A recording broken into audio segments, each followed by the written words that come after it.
میں نے اندازہ کیا کہ ملامت کے شکار وہ لوگ ہوتے ہیں جن میں ریا ہوتا ہے، جن میں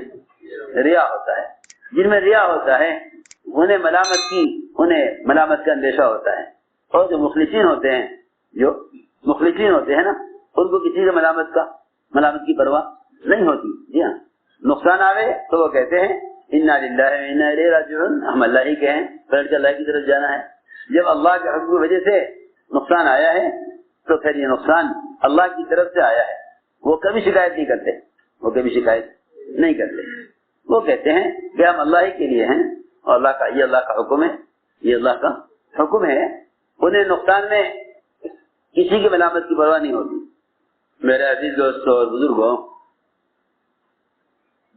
اللہ رب العزت ہر زمانے میں انسانوں سے بھی اور فرشتوں سے بھی اپنی چاہت کے مطابق کام لیتے ہیں، اور ان کی طرف اللہ تعالی کی طرف سے احکام آتے ہیں. اللہ رب العزت انہیں ابتلاءات سے، دشواریوں سے اور بڑی مشکل گھاٹیوں سے گزارتے ہیں، یہ دیکھنے کے لیے کہ ان میں جمنے والے کتنے ہیں اور حکم پورا کرنے والے کتنے ہیں. جو ان ابتلاءات میں اللہ تعالیٰ کے حکم کو پورا کر کے دکھلا دیتے ہیں، اللہ تعالیٰ ان کا نام کام لینے والوں کی فہرست میں لکھ دیتے ہیں. اور جو ان ابتلاءات سے شکایت کر کے پیچھے ہٹ جاتے ہیں، اللہ تعالیٰ ان کا نام کام کرنے والوں کی فہرست میں سے کاٹ دیتے ہیں. ہم کیونکہ ظاہر پرست ہو کر رہ گئے، ہم کسی بھی چیز کے پیش آنے کو غیبی نظام میں اور اللہ تعالیٰ کی دستور میں اس کو دیکھتے نہیں کہ اللہ کا دستور کیا ہے، بلکہ ہم میں سے ہر ایک ظاہر کو دیکھ کر چل رہا ہے. ہر ایک ظاہر کو دیکھ کر چل رہا، آگے بڑھنے، پیچھے ہٹنے، مقبول ہونے، محروم ہونے، اس سب کے بارے میں جو صحیح فیصلہ کر سکے گا وہ وہی کر سکے گا جس کی نظر اللہ تعالیٰ کے دستور پر ہو. جس کی نظر اللہ کے دستور پر ہو. میری بات توجہ سننا بہت. جس کی نظر اللہ کے دستور پر نہیں ہے، جس کی نظر اللہ کے دستور پر نہیں ہے، وہ حالات سے تنگ آ کر حکم چھوڑ دے گا. حالات سے تنگ آ کر حکم چھوڑ دے گا. اسے میں نے عرض کیا کہ اللہ رب العزت انسانوں کو بھی فرشتوں کو بھی اپنے کام کے لیے منتخب کرتے ہیں، اور اس انتخاب کے لیے ان کو بڑے سخت امتحان سے، بڑے سخت حالات سے گزارتے ہیں. اس لیے اللہ تعالیٰ کے یہاں کسی کام کے کرنے کے لیے قابلیت شرط نہیں ہے، بلکہ قبولیت شرط ہے.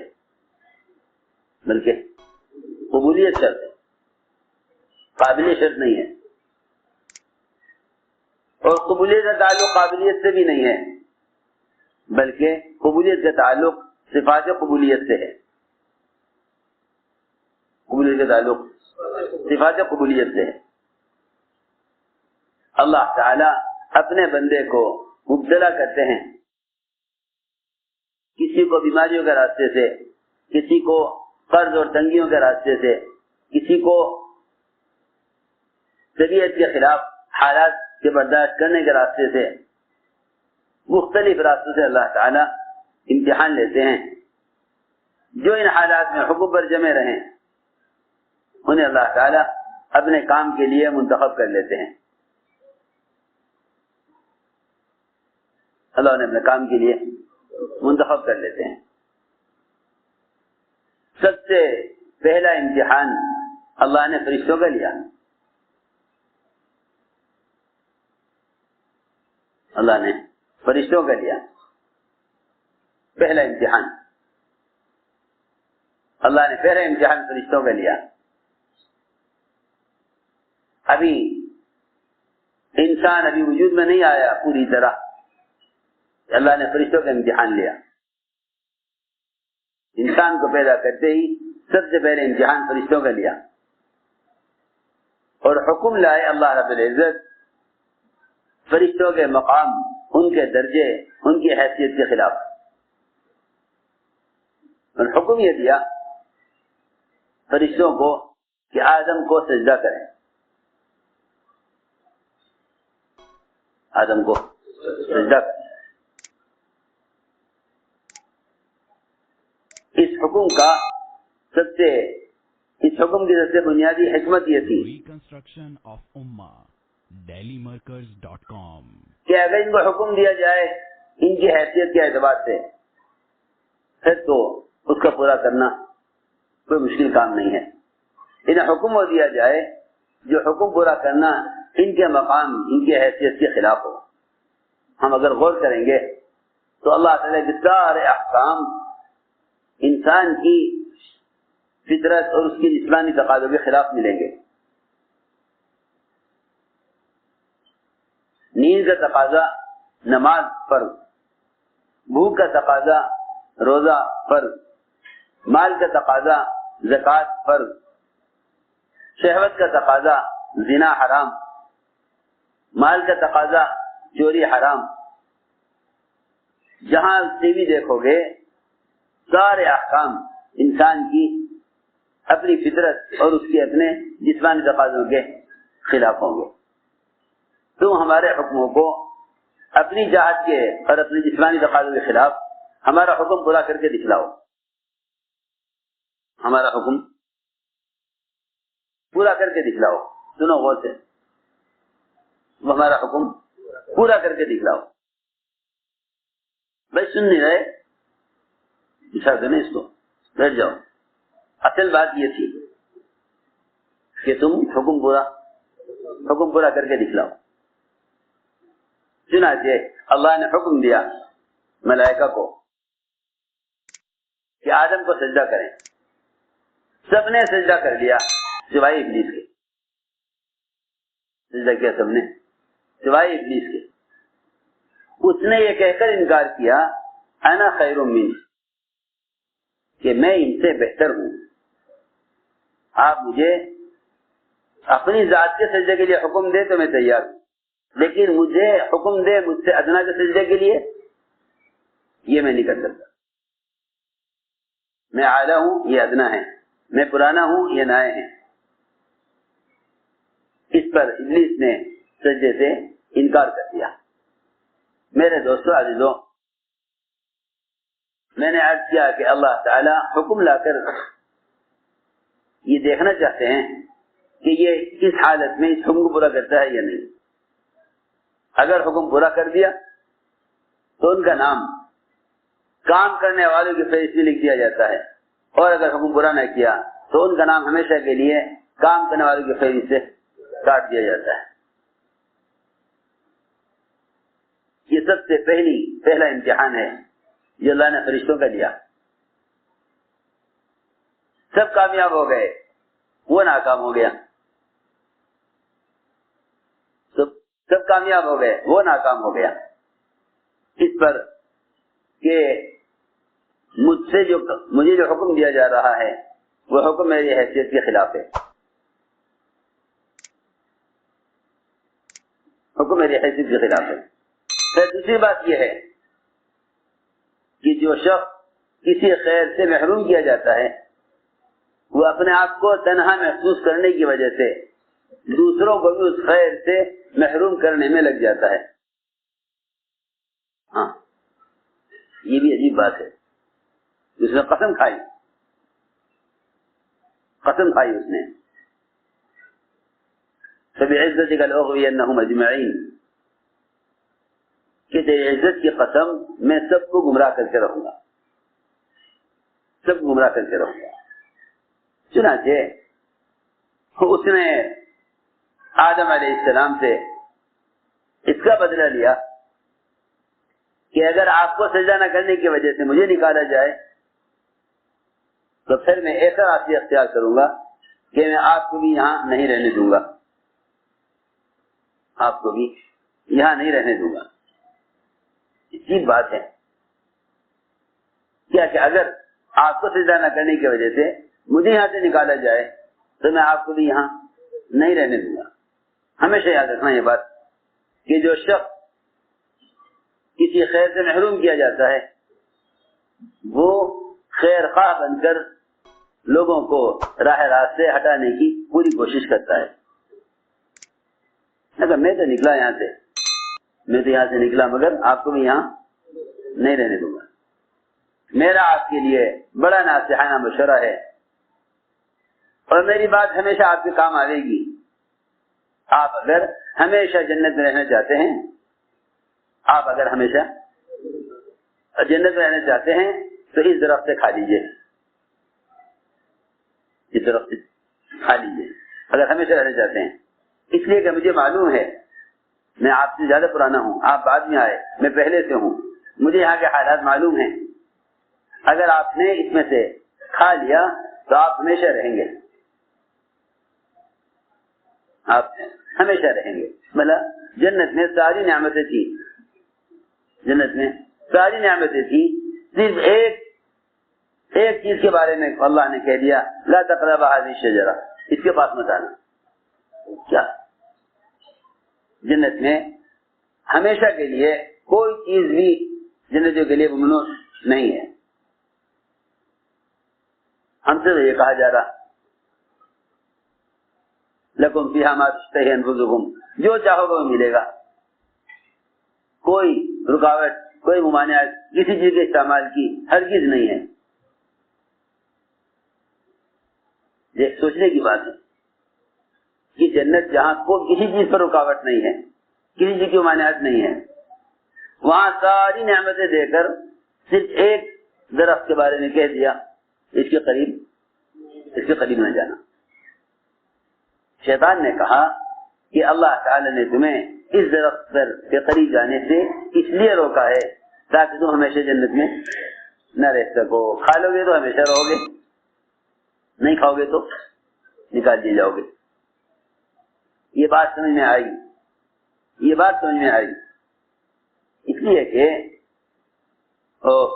آدمی اب غلط قدم جب اٹھاتا ہے یہ وہ اللہ کے حکم سے ہٹ کر اپنے باقی رہنے کے لیے کوشش کرتا ہے. سنو بات دھیان سے. غلط کام آدمی جب کرے گا جب وہ اپنی بقا کے جنگ لڑے گا، اپنی بقا کی جنگ لڑے گا، اپنی بقا کی جنگ لڑے گا، بجائے اس کے کہ وہ حکم کو پورا کرنے کی کوشش میں لگتا، وہ اپنے باقی رہنے کی کوشش میں لگا. اس سے یہ کہا گیا، ان سے یہ کہا گیا اگر کھا لو گے تو ہمیشہ رہو گے. چنانچہ انہوں نے اس میں سے کھا لیا. لیکن بات یہ ہے کہ غلطی کرنے والوں کی دو قسمیں ہوتی ہیں. غلطی کرنے والوں کی دو قسمیں ہوتی ہیں. ایک قسم وہ ہوتی ہے غلطی کرنے والوں کی جو غلطی کر کے ڈر جاتے ہیں، غلطی کر کے ڈر جاتے ہیں. اللہ تعالی ان کو ان کے ڈر کی وجہ سے اور رونے کی وجہ سے اللہ معاف کر دیتے ہیں. ایک قسم وہ ہوتی ہے جو غلطی کر کے اڑ جاتے ہیں، غلطی کر کے اڑ جاتے ہیں. ایک قسم وہ ہوتی ہے جو غلطی کر کے اڑ جاتی ہے. ایک قسم وہ ہوتی ہے جو غلطی کر کے اڑ جاتی ہے اپنی غلطی پر. اللہ تعالیٰ کو غلطی پر اڑنا اور اصرار کرنا یہ پسند نہیں ہے. ایک غلطی کر کے ڈرنے والے، ایک غلطی کر کے اڑنے والے. شیطان غلطی کر کے اڑ گیا. آدم علیہ السلام سے بھی غلطی ہوئی لیکن غلطی کر کے ڈر گئے، غلطی کر کے ڈر گئے. وَلَقَدْ عَهِدْنَا إِلَىٰ آدَمَ فَنَسِيَ وَلَمْ نَجِدْ لَهُ عَزْمًا. کہ آدم علیہ السلام سے ایک غلطی ہوئی، عہد انہوں نے توڑ دیا، عہد توڑ دیا، لیکن ہم نے آدم کے اندر اپنی غلطی پر اڑنا نہیں پایا. لم نجد له عزما، کہ ان کے اندر اپنی غلطی پر اڑنا نہیں تھا. سنو بہت اہم بات ہے، غلطی پر اڑنا نہیں تھا. لم نجد له عزما، وہ غلطی پر اڑے نہیں اور ہم نے ان کے اندر اڑنا نہیں پایا. لیکن شیطان غلطی کر کے اڑ گیا، غلطی کر کے جو غلطی کر کے اڑ گیا وہ تو دوبارہ داخل نہیں ہو سکتا، اور جو غلطی کر کے ڈر گیا اللہ رب العزت نے انہیں واپس جنت میں داخل کرنے کا وعدہ کر دیا۔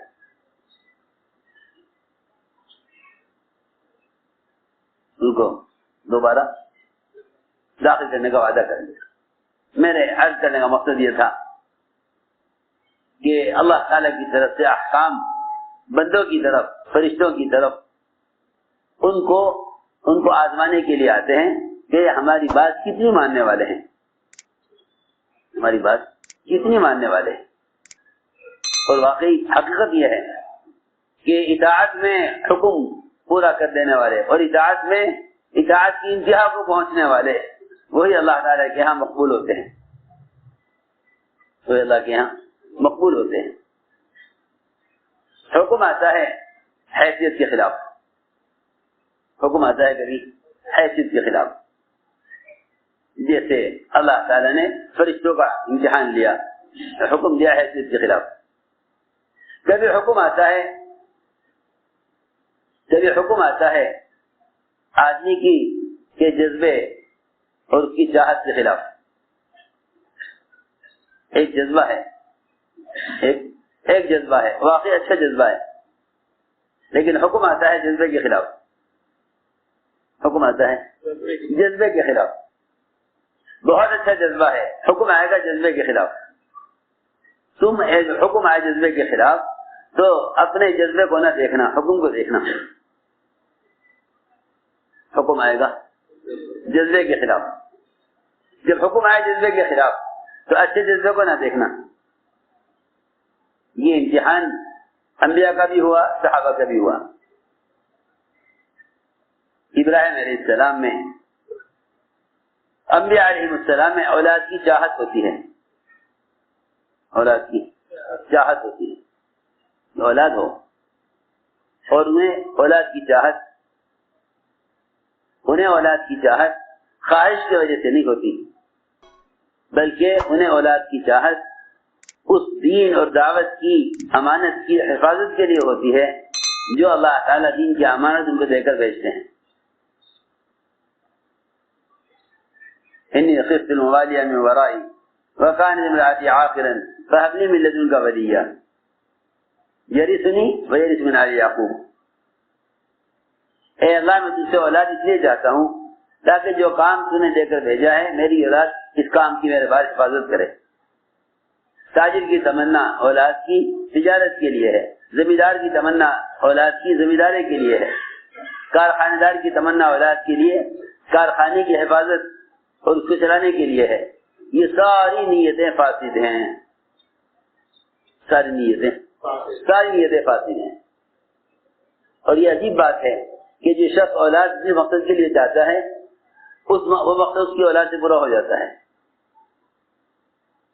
لیکن زکریا علیہ السلام نے 120 سال کی عمر میں اور بیوی کی عمر 90 سال کی، اس عمر میں اللہ سے اولاد مانگی، یہ کہہ کر مانگی کہ جو کام تو نے مجھے میرے ذمہ کیا ہے میں اس کی حفاظت کے لیے اولاد چاہتا ہوں، اس کی حفاظت کے لیے اولاد چاہتا ہوں۔ اور اصولی بات یہ ہے کہ بعض کی چیز کی جو حفاظت اولاد کر سکتی ہے وہ دوسرا کوئی نہیں کر سکتا، بعض کی چیز کی جو حفاظت اولاد کر سکتی ہے وہ دوسرا نہیں کر سکتا۔ اللہ نے بیٹا عطا فرمایا اس عمر میں، ابراہیم علیہ السلام کو بھی اللہ تعالیٰ نے اولاد دی، اولاد دی پھر حکم دیا، اولاد دی پھر حکم دیا۔ پہلے تو ایسی جگہ اولاد کو چھوڑنے کا حکم دیا جہاں پلنے کا کوئی انتظام نہیں تھا، جہاں پلنے کا کوئی انتظام نہیں تھا۔ جب پل گئی تو اللہ نے اپنی قدرت دکھلائی اولاد کے پلنے کے اعتبار سے۔ جب پل گئی نقش و بنا ہوتے ہوئے پھر اللہ نے حکم دیا کہ اس کو ذبح کرو، اس کو ذبح کرو۔ اطاعت کرنے والے یہ نہیں پوچھا کرتے کہ ذبح کیوں کریں. اطاعت کرنے والے یہ نہیں پوچھا کرتے کہ ذبح کیوں کریں, کیا وجہ ہوئی. کسی بڑے آدمی کو ذبح کیا جائے, قتل کیا جائے, تو اس کو تو کہیں جرم میں قتل کیا جا سکتا ہے, کسی کو جرم ہوا ہوگا. لیکن اتنا چھوٹا بچہ جو معصوم ہے اسے قتل کرنے کا حکم, اس کو ذبح کرو. میں نے عرض کیا کہ اندر کا ایک جذبہ ہے اولاد کا جذبہ ہے, اور حکم یہ ہے کہ اس کو ذبح کرو. حکم یہ ہے کہ اس کو ذبح کرو. ابراہیم علیہ السلام نے اولاد کو بھی حکم نہ دیا ذبح ہونے کا, بلکہ یہ فرمایا کہ اسماعیل اپنے بارے میں خود غور کرو, اپنے بارے میں خود غور کرو. تمہارا ذبح ہونا میرے حکم کی وجہ سے ہے, یہ تمہارا ذبح ہونا اللہ کے حکم کی وجہ سے ہے. یہ بات ابراہیم علیہ السلام نے یہ نہ کہا کہ میرا حکم ہے کہ تم ذبح ہو جاؤ, اور یہ بھی نہ کہا کہ اللہ کا حکم ہے تم ذبح ہو جاؤ, بلکہ یہ فرمایا اپنے بارے میں خود غور کرو, تاکہ تمہارا ذبح ہونا باپ کے حکم کی وجہ سے نہ ہو, تمہارا ذبح ہونا اللہ کے حکم کی وجہ سے ہو. اس سے معلوم ہو گیا اتنا بڑا قدم بھی آدمی اگر اٹھائے تو وہ اللہ کے امر کی وجہ سے قدم اٹھائے, نہ کہ کسی کے کہنے کی وجہ سے. یہ اخلاص کی بات ہے کہ آدمی جو کام بھی کرے اللہ کے حکم کی وجہ سے کرے, کیونکہ جس کام کو اللہ کے امر کی وجہ سے کرے گا اسے مخلوق کے ملامت کی پرواہ نہیں کرے گا. میں نے اندازہ کیا کہ ملامت کے شکار وہ لوگ ہوتے ہیں جن میں ریا ہوتا ہے, جن میں ریا ہوتا ہے انہیں ملامت کا اندیشہ ہوتا ہے. اور جو مخلصین ہوتے ہیں نا, ان کو کسی سے ملامت کی پرواہ نہیں ہوتی. جی ہاں, نقصان آوے تو وہ کہتے ہیں انا للہ و انا الیہ راجعون, ہم اللہ ہی کے ہیں, پلٹ کے اللہ کی طرف جانا ہے. جب اللہ کے حکم کی وجہ سے نقصان آیا ہے تو پھر یہ نقصان اللہ کی طرف سے آیا ہے. وہ کبھی شکایت نہیں کرتے, وہ کہتے ہیں کہ ہم اللہ ہی کے لیے ہیں, اور یہ اللہ کا حکم ہے. انہیں نقصان میں کسی کی ملامت کی پرواہ نہیں ہوتی. چنانچہ ابراہیم علیہ السلام نے یہ فرمایا کہ اسماعیل غور کرو, تم اپنے کام میں خود غور کرو. انہوں نے یہ نہیں کہا کہ جو آپ جیسا آپ چاہیں ایسا کر لیں. بیٹے نے یہ کہا کہ فعل ما تؤمر, کہ آپ کو وہ کرنا چاہیے جس کا آپ کو حکم دیا گیا ہے. آپ اور میں حکم کے تابع ہیں, ابراہیم علیہ السلام نے حکم پر چھری چلا دی. اللہ سے یہ معلوم نہ کیا کہ اس امر کی کیا وجہ ہے. میں نے عرض کیا کہ کہیں امتحان اللہ تعالی لیں گے اچھا جذبہ پیدا کر کے, اس جذبے کے خلاف. یہاں جذبہ اولاد کے پلنے کا ہے, اور وہاں حکم اولاد کے ذبح کرنے کا ہے. حضور اکرم صلی اللہ علیہ وسلم نے معراج کے سفر میں ابراہیم علیہ السلام کو دیکھا کہ وہ ایک بڑے اونچے اور گھنے درخت کے سائے میں بہت سے بچوں کے لیے بیٹھے ہیں. مجھے یہ کیا ہے کہ یہ ساری دنیا کے وہ بچے جو بالغ ہونے سے پہلے مر جاتے ہیں, وہ سارے کے سارے بچے اللہ نے ابراہیم علیہ السلام کو دے دیے.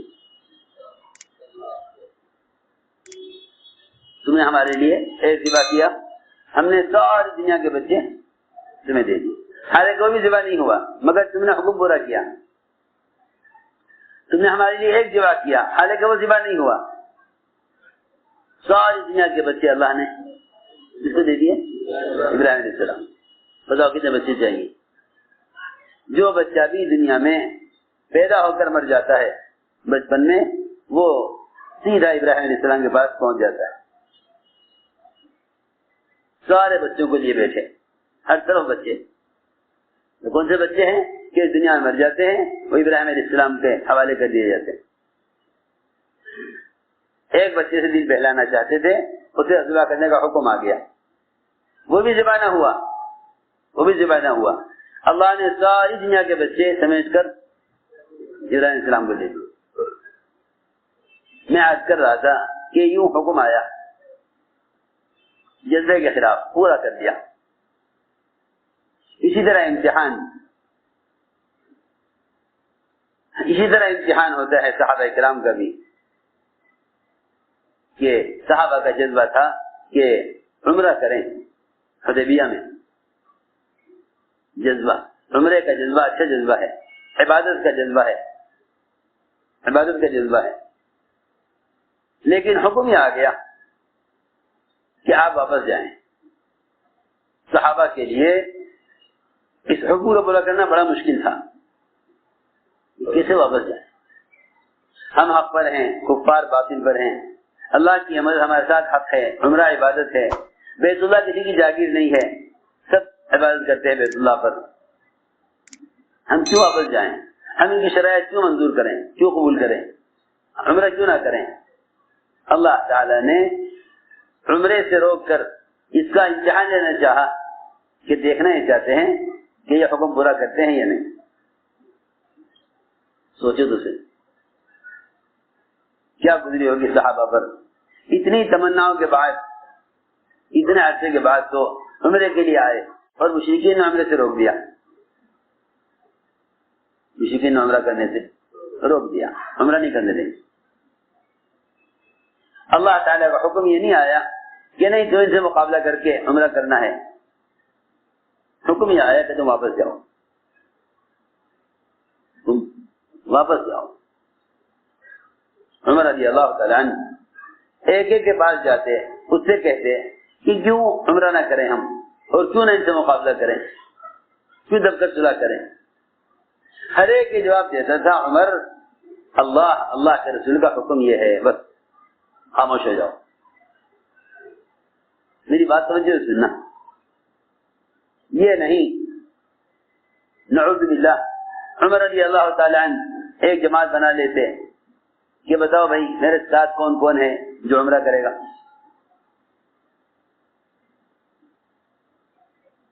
میری بات سمجھو سننا. امت میں تفریق جب پیدا ہوتی ہے، جب کوئی اپنی بات پر اڑ جاتا ہے تو پھر اس کی اپنی بات پر اڑنے کی وجہ سے اس کے متعلق اس کے ساتھ ہو جاتے ہیں، اس کے متعلق اس کے ساتھ ہو جاتے ہیں. آپ شروع سے دیکھ لیں، شیطان اڑ گیا، قیامت تک جتنے بھی سرکرے ہیں، جتنے بھی گمراہ ہیں، وہ سب کے سب شیطان کے ساتھ. عبداللہ بن ابی بن سلول منافقین کا سردار، وہ احد میں جانے سے، احد کے میدان میں نکلنے سے اس نے انکار کر دیا کہ نہیں، ہمارے رائے پر عمل نہیں ہوا، ہم آپ کے ساتھ نہیں جائیں گے. 300 آدمی اس کے ساتھ ہو گئے، 300 آدمی اس کے ساتھ ہو گئے. ہاں جی ہم آپ کے گروپ میں ہیں، ہم بھی آپ کے ساتھ ہیں، ہم بھی احد نہیں جائیں گے. آپ دیکھیں، مثالیں دیکھیں سیرت میں.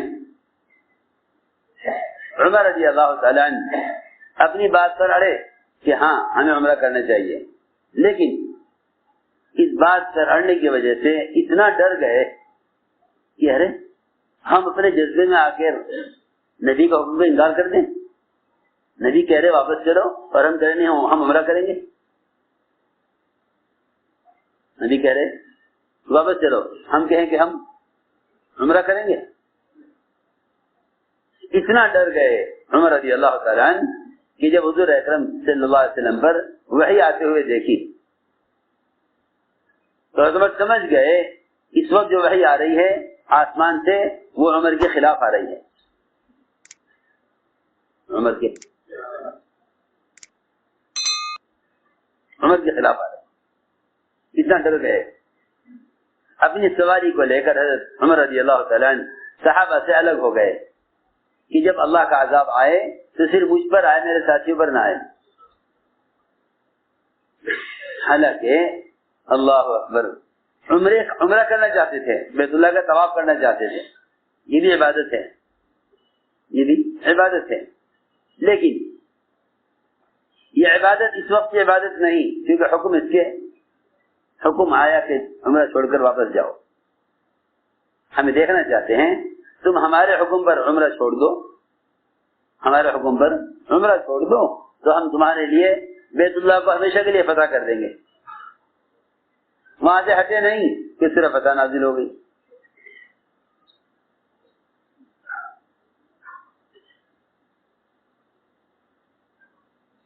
میرے دوستو عزیزو, حکم کو پورا کرنا چاہت کے خلاف یہ قربانی ہے, اور حکم کو توڑ دینا چاہت کی وجہ سے یہ خواہش ہے, چاہے حکم کتنا ہی اچھا ہو.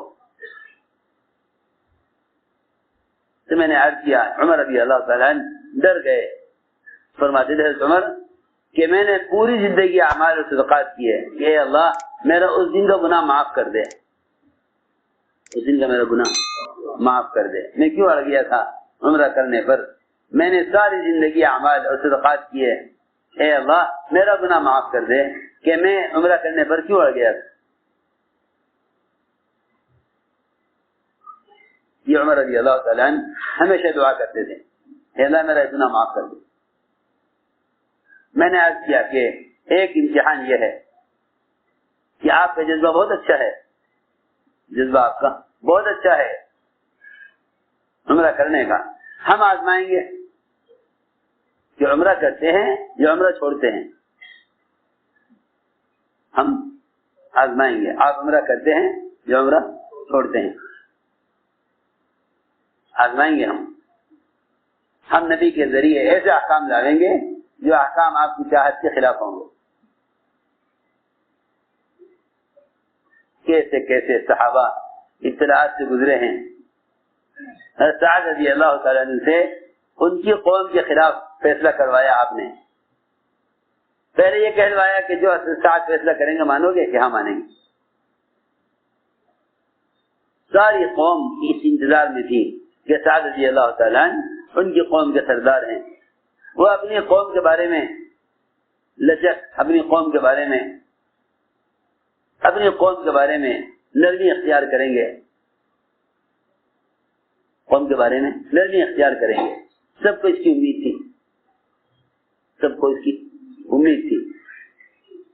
بنو قریظہ کے بارے میں طے ہو گیا کہ سب کو قتل کرنا ہے. آپ نے فرمایا سعد جو فیصلہ کریں.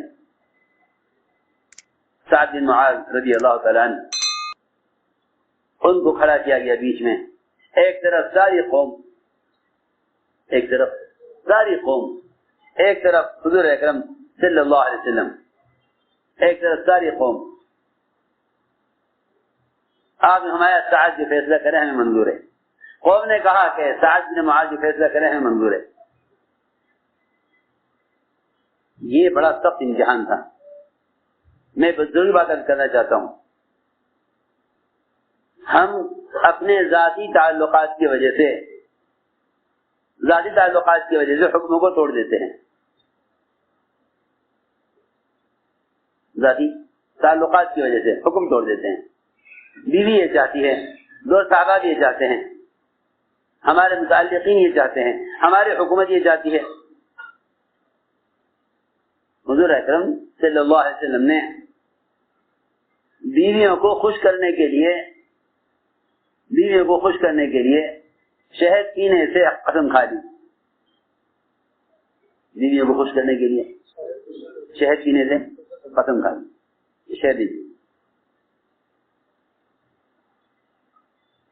شہد نہیں پیوں. حالانکہ شہد پینا نہ فرض ہے, نہ واجب ہے, نہ کوئی عبادت ہے, یہ خواہش کی چیز ہے. آدمی کیے تو کیا ہے, نہ کیے تو کیا ہے. بلکہ عمر رضی اللہ تعالیٰ کو پوچھا گیا کہ پانی میں شہد ملا کے پلائیں آپ کو, فرمایا نہیں, اس ہاتھ کی زندگی کی کیا ضرورت ہے؟ سادہ پانی بھی اللہ کی بڑی نعمت ہے، سادہ پانی پلا دو، سادہ پانی پلا دو، شہد کی کیا ضرورت؟ آدمی شہد ڈال کے دے پانی میں، سادہ پانی پلا دو، ایسی چیز شہد۔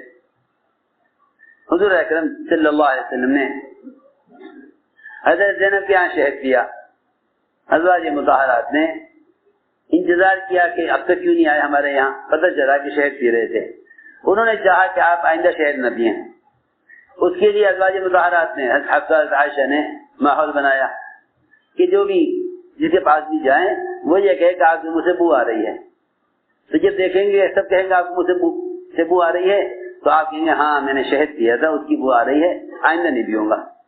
اس طرح بیویوں نے مل کر آپ کو زینب کے یہاں شہد پینے سے روک دیا۔ اللہ تعالیٰ نے تنبیہ کی کہ آپ نے کیسے حرام کر لیا اس چیز کو جس کو اللہ نے حلال کیا، بیویوں کو راضی کرنے کے لیے، بیویوں کو راضی کرنے کے لیے۔ سنو غور سے کہ بیویوں کو راضی کرنے کے لیے، یہ ساری بات میں نے اس پر عرض کی کہ ہم ہر قدم پر حکم توڑتے جا رہے ہیں اپنے متعلقین کو راضی کرنے کے لیے۔ ہمارے دین کے نقصان کا بڑا سبب یہ ہے کہ بہت سے احکام وہ ہیں جس میں ہمیں دوستوں کی ملامت کا اندیشہ ہوتا ہے، اور بہت سے احکام وہ ہیں کہ جن میں ہمیں ماحول کی مخالفت کرنی پڑتی ہے۔ کہیں مخلوق کو راضی کرنے کے لیے حکم توڑتے ہیں، کہیں مخلوق کی ناراضگی سے بچنے کے لیے حکم توڑتے ہیں۔ ایک حدیث میں فرمایا کہ جو شخص ساری مخلوق کو راضی کر لے اپنے فعل سے مگر اللہ کا ناراض کر لے، اللہ تعالی ناراض ہو جاتے ہیں اور ساری مخلوق سے ناراض کر دیتے ہیں۔ اور جو شخص اللہ تعالی کے حکم کو پورا کر دے اللہ کو راضی کرنے کے لیے اور ساری مخلوق اس سے ناراض ہو جائے اور کی ناراضگی کی پرواہ نہ کرے تو اللہ تعالیٰ خود بھی راضی ہو جاتے ہیں، مخلوق کو بھی اس سے راضی کر دیتے ہیں۔ تو میں نے عرض کیا کہ حضرت سعد بن معاذ رضی اللہ تعالیٰ عنہ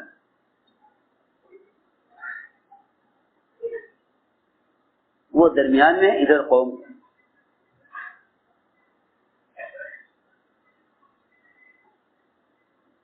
پوچھا سعد قوم سے میرا فیصلہ منظور ہے؟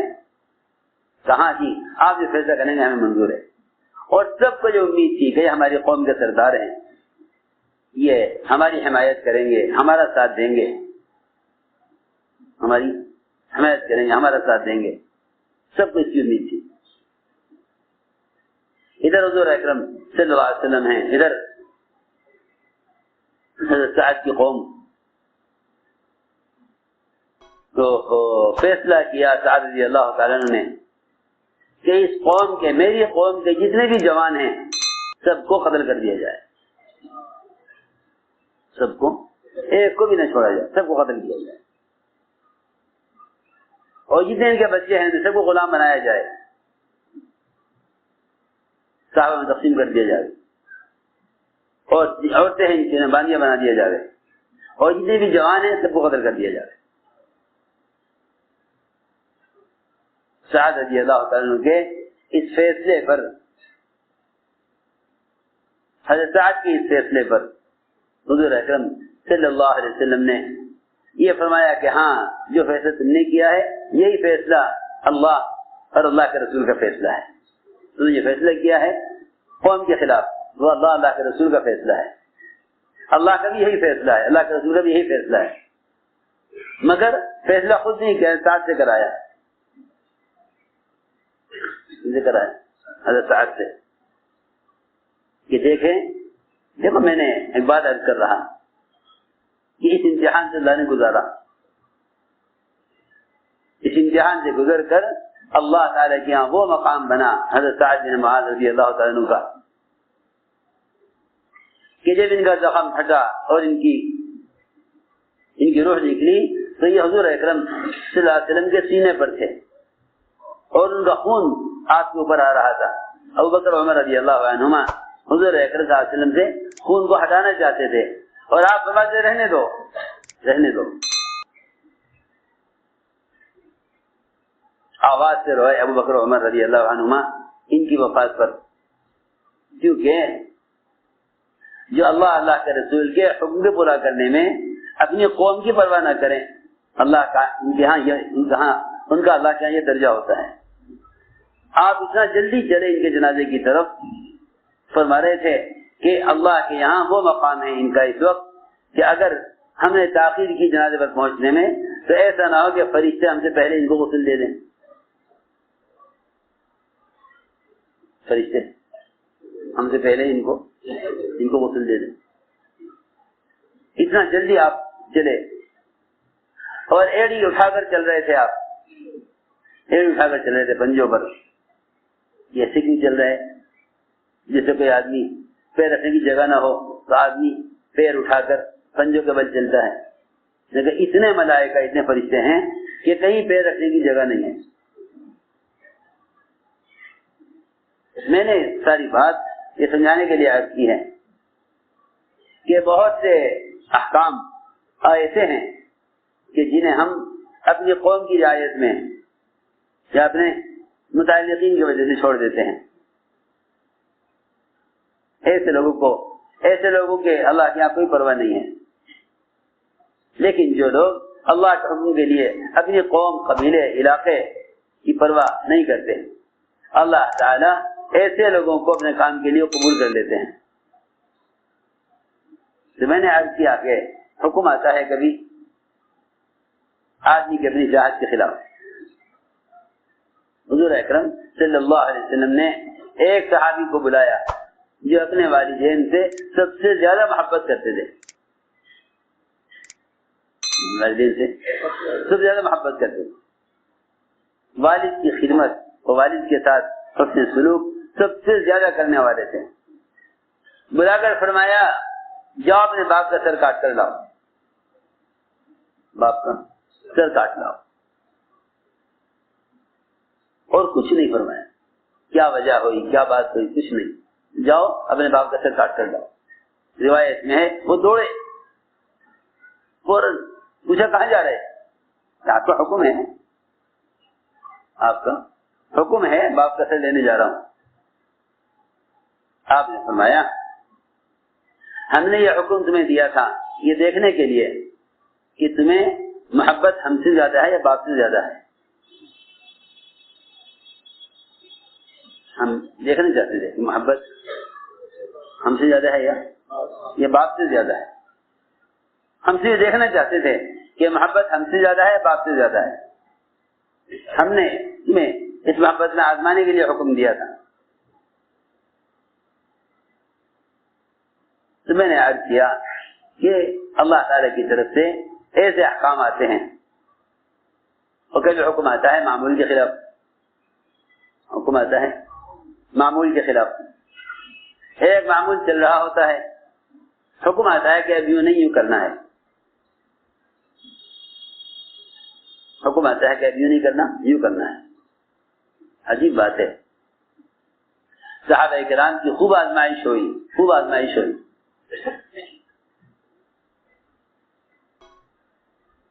کہ حکم آ گیا معمول کے خلاف. نماز ہوتی تھی بیت المقدس کی طرف، نماز ہوتی تھی بیت المقدس کی طرف، قبلہ اول. حکم آ گیا کہ آپ لوگ پھیر لیجیے بیت اللہ کی طرف، اور یہ حکم بھی نماز کے درمیان میں آیا ہے. حکم بھی نماز کے درمیان میں، یہ دیکھنے کے لیے کہ آیا حکم کی تعمیل میں تاخیر تو نہیں ہوتی، حکم پورا کرنے میں تاخیر تو نہیں ہوتی. کہ ابھی جو حکم آیا ہے ظہر کی نماز میں اثر سے ادھر پڑھ لیں گے، نہیں، اس کی بھی گنجائش نہیں ہے. جس وقت جو کام کہا جائے اسی وقت کر لیا جائے. ہم سمجھتے ہیں پہلے احکام علم میں آئیں گے پھر عمل میں آئیں گے، حالانکہ یہ بھی نافرمانی ہے کہ آدمی پہلے علم حاصل کرے، پھر علم حاصل ہونے کے بعد پھر عمل کو سوچے۔ دور صحابہ میں اور دور نبوت میں ایسا نہیں تھا، کہیں بھی آپ اٹھا کر دیکھیں کہ علم برائے علم نہیں تھا، بلکہ علم برائے عمل تھا۔ علم عمل لے کر آتا ہے، علم عمل لے کر آتا ہے۔ علم جو ہے وہ عمل کا حکم ہے، علم عمل کا حکم ہے۔ میری بات توجہ جائے گی، علم عمل کا حکم ہے، یہ نہیں کہ علم الگ چیز ہے عمل الگ چیز ہے۔ علم عمل کا حکم ہے، علم عمل کا حکم ہے، علم عمل کا حکم ہے۔ علم اور عمل میں مغایرت نہیں ہے، علم اور عمل میں مغایرت نہیں ہے، علم ہی حکم ہے، یہ نہیں کہ علم الگ چیز ہے حکم الگ چیز ہے۔ یہ بات نہیں ہے کہ نماز کا علم الگ چیز ہے حکم الگ چیز ہے، نہیں، بلکہ نماز کا علم ہی نماز کا حکم ہے۔ میں یہ کہنا چاہتا ہوں، تو حکم آیا قبلے کا رخ بدلنے کا نماز کے دوران، تو نماز میں ہی صحابہ آپ کے ساتھ ساتھ گھوم گئے۔ کیوں اللہ کیوں لائے حکم اس وقت؟ اللہ تعالیٰ خود فرماتے ہیں کہ ہم نے آپ کو پہلے قبلے سے دوسرے قبلے کی طرف اس لیے پھیرا ہے تاکہ ہم یہ دیکھیں کہ کون آپ کے ساتھ ساتھ قبلہ بدل دیتا ہے اور کون اپنے پہلے قبلے پر اڑا رہتا ہے۔ ہم دیکھنا چاہتے ہیں اب تک کی نماز سے کتنا اطاعت کا جذبہ پیدا ہوا، اور وہ قسم لوگوں کی جو یہ سوال کریں کہ بھائی یہ قبلہ بدلنے کی کیا ضرورت تھی، جو تھا وہی رہنے دیتے، جو تھا وہی رہنے دیتے، قبلہ کیوں بدلا؟ تو اللہ تعالیٰ نے قرآن میں ایسے لوگوں کو احمق کہا ہے کہ ایسے لوگ بے عقل اور احمق ہیں، یہ سوال اٹھائیں کہ جب ایک کام اس طرح ہو رہا تھا تو اس کو کیوں بدلا، اس کو کیوں بدل دیا؟ اللہ نے قرآن میں ایسے لوگوں کو، ہاں دیکھو عجیب بات، قرآن اللہ نے فرمایا سيقول السفهاء من الناس ما ولاهم عن قبلتهم التي كانوا عليها، پھر اس قبلے پر یہ پہلے سے تھے، ان کا قبلہ کیوں بدل دیا گیا؟ قبلہ کیوں بدل دیا؟ یہ سوال وہ لوگ کریں گے جن کے اندر عقل نہیں ہے۔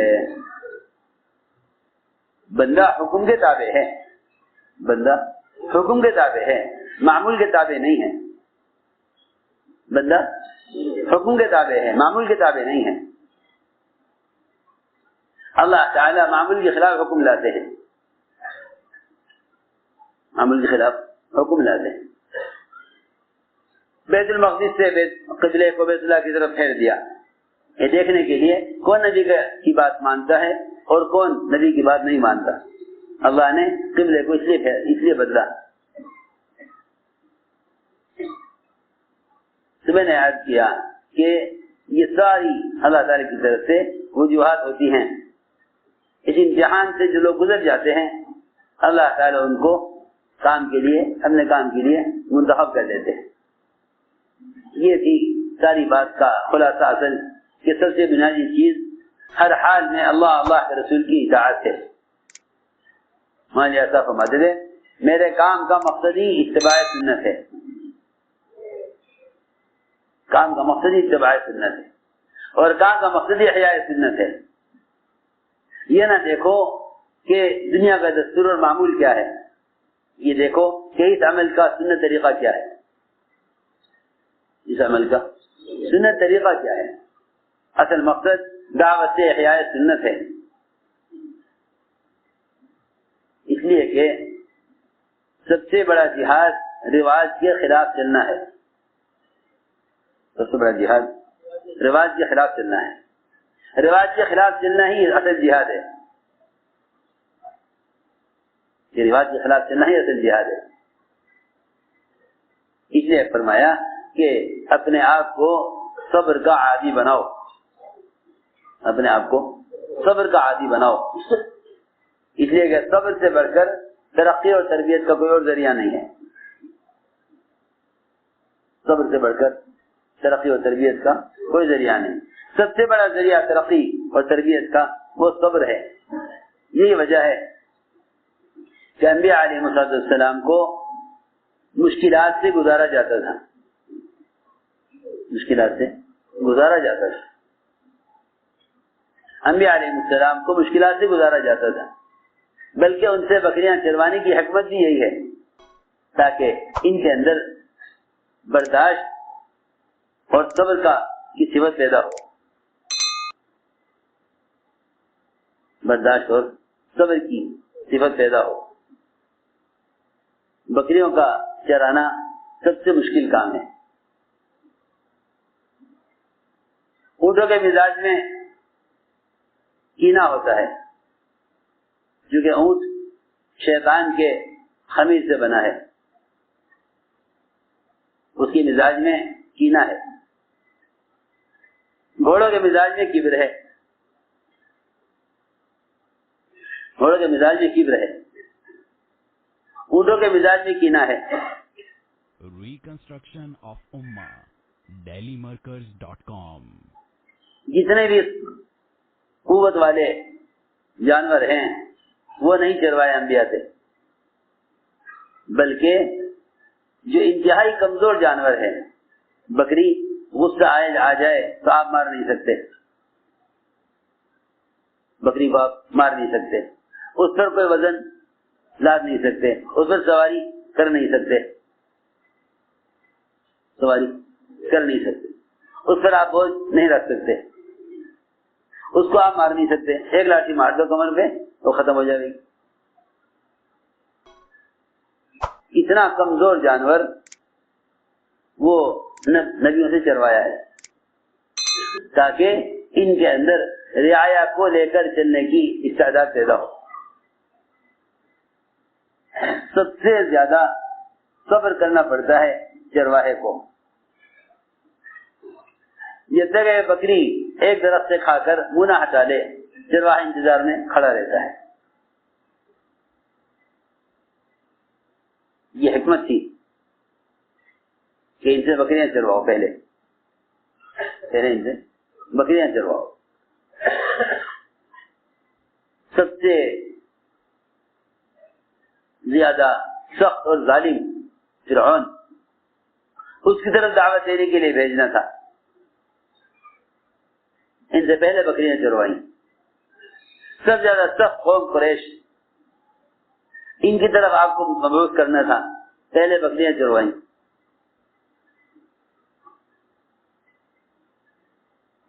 کیونکہ میں نے عرض کیا کہ یہ کام بڑے صبر کا کام ہے. یہ کام بڑے صبر کا کام ہے. یہ کام بڑے صبر کا کام، انتقام کا کام نہیں ہے. جن کے دلوں میں انتقام کا جذبہ ہوتا ہے ان کا دل صبر سے خالی ہوتا ہے.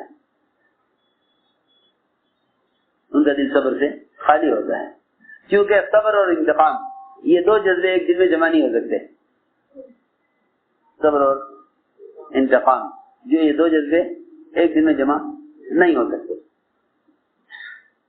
اس لیے صبر کرنے والا درگزر کرے گا. صبر کرنے والا درگزر کرے گا. صبر کرنے والا درگزر کرے گا. اور جس کے دل میں صبر نہیں ہوگا اس کا جذبہ انتقام کا ہوگا. اس کا جذبہ انتقام کا ہوگا کہ ان سے انتقام دیا جائے. جن کے دل میں صبر ہوگا وہ درگزر کریں گے. اس کے دل میں صبر نہیں ہوگا اس کا جذبہ انتقام کا ہوگا. حضور اکرم صلی اللہ علیہ وسلم کو اس کا حکم ہے کہ آپ صبر کریں. آپ صبر کریں. آپ نے خود بھی صبر کیا اور اپنے صحابہ کو بھی صبر کا عادی بنایا. صحابہ کو بھی صبر کا صبر کا عادی بنایا، صحابہ کو بھی صبر کا عادی بنایا۔ دو صفتیں ہیں بہت بنیادی، صبر اور تقوی، اور یہ دونوں صفتیں ایسی ہیں کہ یہ دونوں ایک دوسرے کے ساتھ لازم۔ تقوی کے بغیر صبر کرنا، تقوی کے بغیر صبر کرنا کوئی فائدہ نہیں دیتا، اور تقوی ہو صبر نہ ہو تبھی کوئی فائدہ نہیں دیتا۔ اس لیے قرآن میں جہاں بھی دیکھو گے وہاں صبر اور تقوی ساتھ ملیں گے۔ انہ من یتق ویصبر وان تصبروا وتتقوا یا ایھا الذین آمنوا اصبروا وصابروا ورابطوا واتقوا اللہ، جہاں بھی دیکھو گے آگے پیچھے صبر اور تقوی ساتھ ملیں گے۔ صبر اور تقوی ایک ساتھ ملیں گے۔ یوسف علیہ السلام کا سارا واقعہ صبر اور تقوی پر ختم ہوا ہے۔ بھائیوں کی اذیت پر صبر کیا، زلیخا کی حرکت پر تقوی اختیار کیا۔ اللہ رب العزت نے تمام تہمتوں کے درمیان سے یوسف علیہ السلام کو وزیر مالیات بنا کر نکالا، جیل کے ماحول سے وزیر مالیات بنا کر نکالا، ٹھیک ہے۔ صبر اور تقوی کو لازم پکڑا، صبر اور تقوی یہ دو چیزیں ایک دوسرے کے ساتھ لازم ہیں۔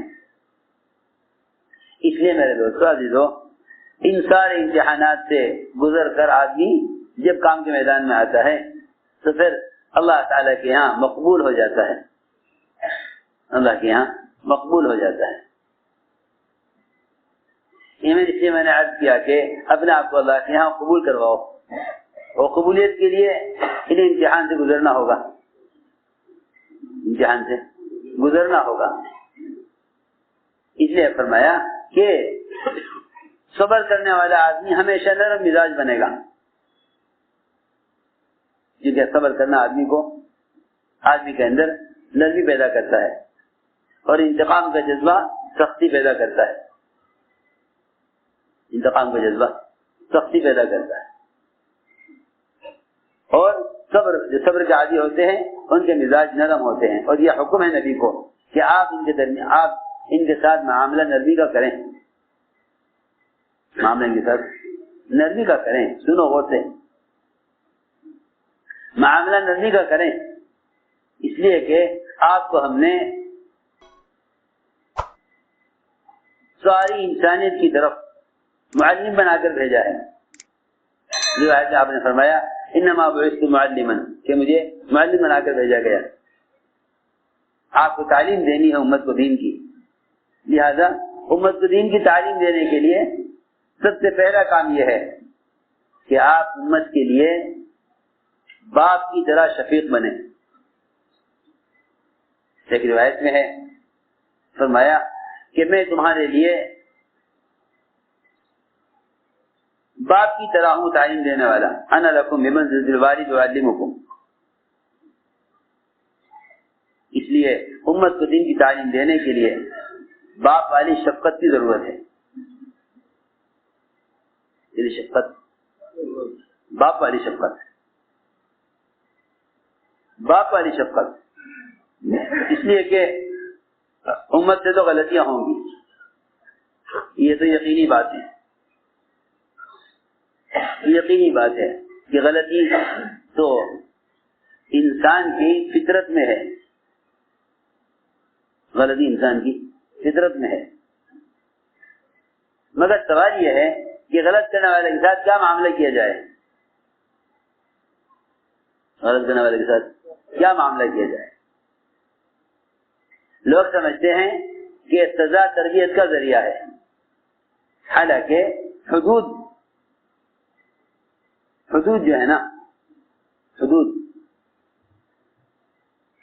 زنا کی حد، شراب کی حد، چوری کی حد، یہ طہارت کے لیے ہیں، یہ طہارت کے لیے ہیں، گناہ سے پاک ہونے کے لیے، نہ کہ سزا کے لیے، نہ کہ سزا کے لیے۔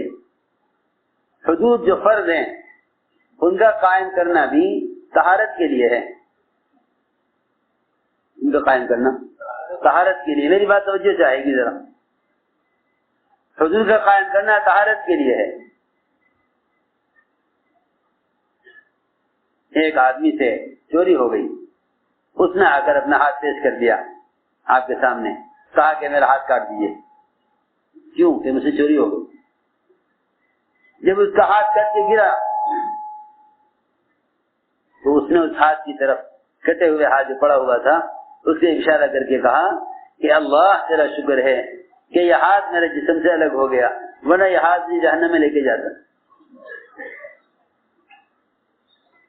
یہ ہاتھ مجھے, اس جہاد کے کٹنے نے مجھے اس گناہ سے پاک کر دیا. ہاتھ کٹنے نے مجھے گناہ سے پاک کر دیا, ورنہ یہ ہاتھ مجھے جہنم میں لے کر جاتا. تو اللہ کا شکر ادا کیا ہاتھ کٹتے ہی,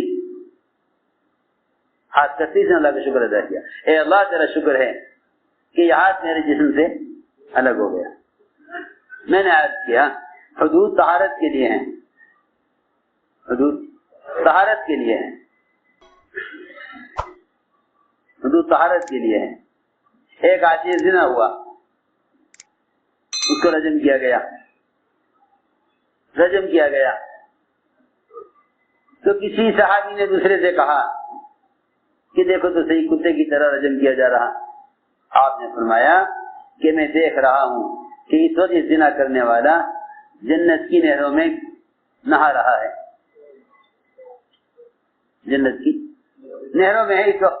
میں دیکھ رہا ہوں اپنی آنکھوں سے کہ وہ رجم کیا گیا اور جنت میں داخل ہو گیا, جنت میں داخل ہو گیا. تم نے جو غیبت کی ہے اس کا تو اللہ کیا حساب ہوگا؟ تم نے جو غیبت کی ہے اس کا تو اللہ کے یہاں تم سے سوال ہوگا, تم سے سوال ہوگا اس بارے میں. لیکن جس کی تم نے غیبت کی ہے زنا کرنے والے کی, وہ رجم ہو کر جنت کی نہروں میں غوطے کھا رہا. یہ فرمایا روایت کہ وہ جنت کی نہروں میں غوطے کھا رہا.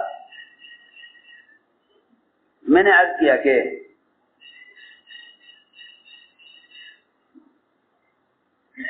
سب سے بنیادی بات یہ ہے کہ غلطی تو لوگوں سے ہوگی, یہ فرشتے نہیں ہیں, یہ فرشتے نہیں ہیں. لیکن اس غلطی کی کیونکہ نبی کے ذمہ تذکیر ہے, نبی کے ذمہ تذکیر ہے, اور واقعی تذکیر ہی نفع دیتی ہے, تذکیر ہی آدمی کو نفع دیتی ہے کہ بھئی غلط کرنے والوں کو, غلط کرنے والے کو صحیح بات بتلا دو,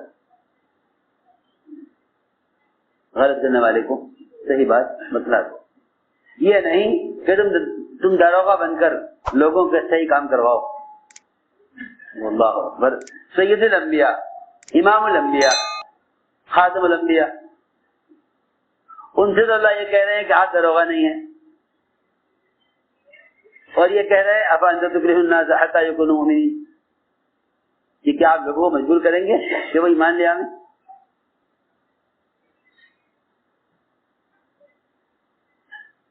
آپ لوگوں کو مجبور کریں کہ وہ ایمان لے آئیں,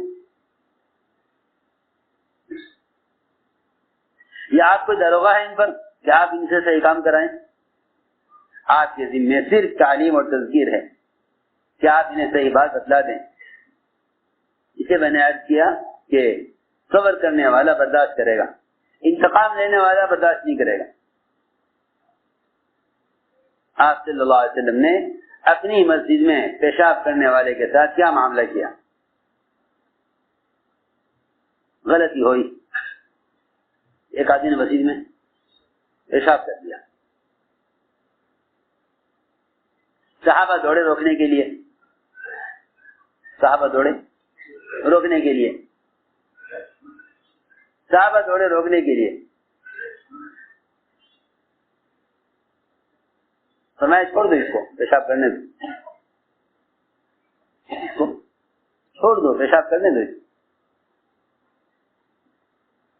حالانکہ تھوڑا پیشاب کرتا مسجد میں تو مسجد تھوڑی ناپاک ہوتی, زیادہ پیشاب کرے گا تو زیادہ ناپاک ہوگی.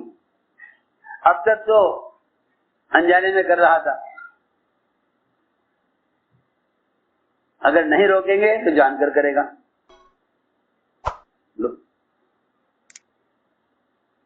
لیکن فرمایا کہ نہیں، اس کو پیشاب پورا کر دیں، کیونکہ ایک مسلمان کا مقام بیت اللہ سے اونچا ہے اور ساری دنیا کی مسجد بیت اللہ سے ادنا ہے. ایک آدمی اگر مسجد میں پیشاب کر گیا تو آسان بات یہ ہے کہ اس کو تو مسجد کے آداب اور مسجد کا مقصد بتا دیا جائے اور ایک ڈول پانی کا بہا کر مسجد کو پاک کر دیا جائے، نہ کہ اس کے خلاف کوئی محاذ قائم کیا جائے. صحابہ دوڑے روکنے کے لیے فرمایا چھوڑ دو، اس کو پیشاب کرنے دو. پیشاب کرنے دو، پورا پیشاب کیا. اسے بلا کر سمجھایا کہ مسجد پیشاب بہانے کے لیے نہیں ہے، مسجد تو ذکر و عبادت اور تلاوت و نماز اور باقی تعلیم اور تعلم کی جگہ ہے، مسجد پیشاب کرنے کی جگہ نہیں ہے. اس سے فرمایا، اس کے تو یہ کہا اور صحابہ نے فرمایا ایک ڈول پانی کا بہا دو، مسجد پاک ہو جائے گی. ہماری سب سے بڑی کمی یہ ہے کہ جس گناہ کرنے والے کو ہم دیکھتے ہیں اس کو اس گناہ سے روکنے کا ایسا طبیعت پر تقاضا ہوتا ہے، ایسا طبیعت تقاضا ہوتا ہے کہ خود گناہ سے روکنے والا اس سے بڑے گناہ کے اندر مشغول ہے، لیکن اس سے زیادہ تقاضا دوسرے کو اس گناہ سے روکنے کا ہے. بہت سے لوگ ایسے ہوتے ہیں جو خود کبائر کے اندر مبتلا ہیں لیکن دوسروں کو صغائر سے روکنے میں پوری قوت لگا دیتے ہیں. میری بات یاد رکھو، منکر سے روکنا، کسی کو منکر سے روکنا، کہ منکر سے روکنے کا طریقہ یہ ہے کہ اس کو منکر بتلا دیا جائے کہ بھئی یہ منکر ہے. منکر سے روکنا، منکرات کی تعلیم دینے کے لیے کہ یہ منکر ہے. معروفات پر لانا معروفات کی تعلیم دینے کے لیے ہے. اصل میں منکر کے ماحول کو بدلنے کے لیے ماحول سے لڑنا نہیں ہے، ماحول سے لڑنا نہیں ہے. اس زمانے میں لوگوں کا مزاج ہی بن گیا کہ وہ منکر کو بدلنے کے لیے منکر کرنے والوں سے لڑائی کرتے ہیں. اگر یہ نہیں مانو گے تو ہم تم سے لڑیں گے. حالانکہ منکر کو بدلنے کے لیے ماحول کا بدلنا اصل ہے. منکر کو ختم کرنے کے لیے ماحول کو بدلنا اصل ہے. اس لیے فرمایا کہ منکر کرنے والے کو معروفہ بتلا دیے جائیں. حضور اکرم صلی اللہ علیہ وسلم نے سب سے پہلی بات تو آپ کی یہ تھی کہ آپ غلطی کرنے والے کو صحیح بات بتلا دیا کرتے تھے. مواخذہ نہیں ہے، ہمارا مذاکرہ ہے. غلطی کرنے والے کے ساتھ کا مواخذہ نہیں ہے بلکہ مذاکرہ ہے کہ ان کو صحیح بات بتلا دو، ان کو صحیح بات بتلا دو، ان کو صحیح بات بتلا دو. اگر نہیں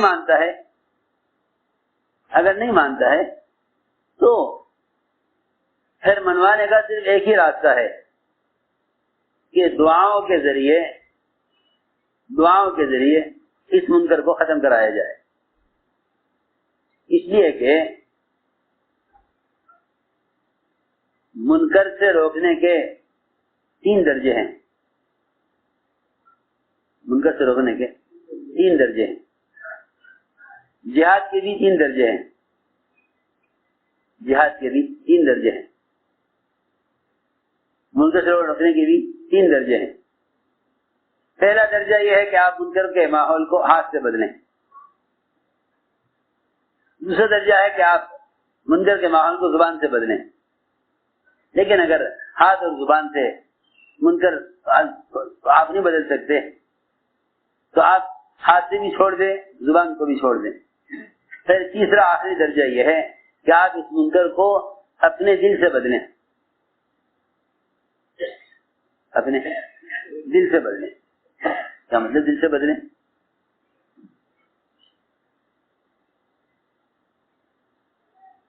آپ منکر کے ماحول کو دل سے بدلیں. دل سے بدلنے کا کیا مطلب ہے؟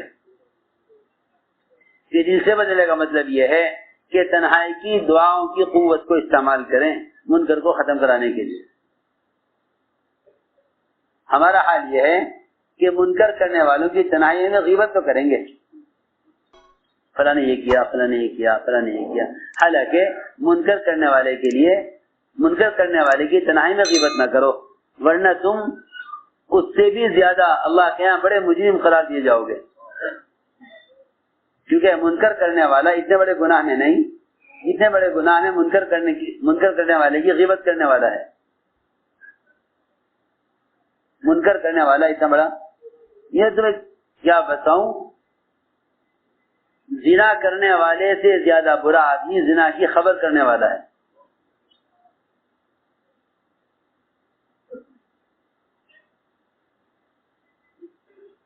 کیونکہ زنا اتنا بڑا منکر نہیں جتنا بڑا منکر غیبت ہے. غیبت زنا سے بڑا منکر ہے. صحیح حدیث میں ہے اشد من الزنا، یہ غیبت زنا سے زیادہ شدید ہے. وجہ یہ بھی ہے کہ زنا کی اللہ کے ہاں توبہ ہے، زنا کی اللہ کے ہاں معافی ہے، لیکن غیبت کی معافی اللہ کے یہاں نہیں ہے. تو بجائے لوگ تنہائیوں میں غلط کرنے والوں کے لیے دعائیں مانگنے کے تنہائیوں میں ان کی غیبتیں کرتے ہیں. حالانکہ جس آدمی کو زبان اور ہاتھ کے استعمال سے منکر کو نہ بدل سکے وہ اس کو چاہیے کہ منکر کو بدلنے کے لیے دل کو استعمال کرے. فَلْيُغَيِّرْهُ بِقَلْبِهِ إِن لَّمْ يَسْتَطِعْ فَبِلِسَانِهِ إِن لَّمْ يَسْتَطِعْ فَبِقَلْبِهِ. اسے حضرت علی فرماتے تھے کہ جہاد کے بھی 3 درجے ہیں. حضرت علی فرماتے تھے جہاد کے 3 درجے ہیں. ہاتھ سے جہاد، زبان سے جہاد، اور آخر میں دل سے جہاد. اور یہ بات سب کے ذہن میں رہے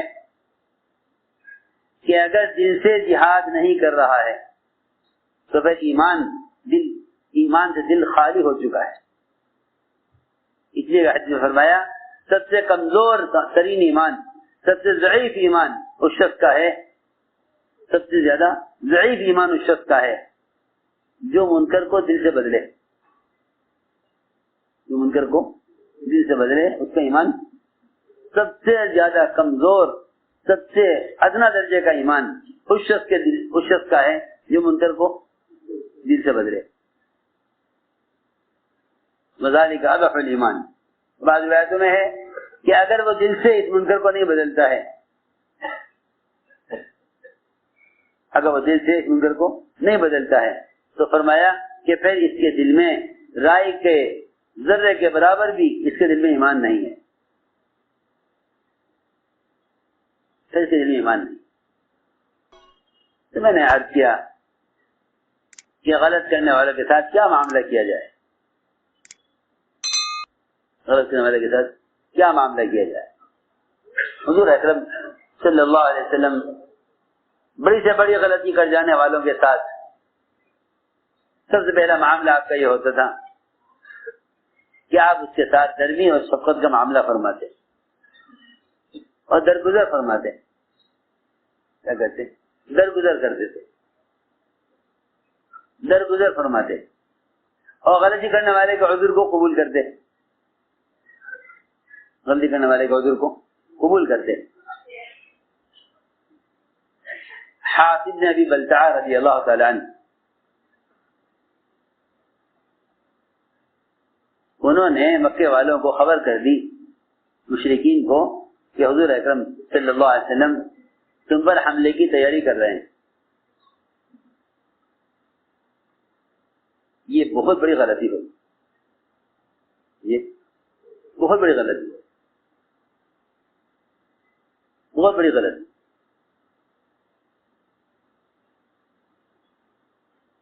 اللہ نے بتلا دیا کہ حاتم نے خط لکھا ہے مکے والوں کو، آپ خط منگوائیے. وہ خط ابھی راستے ہی میں تھا.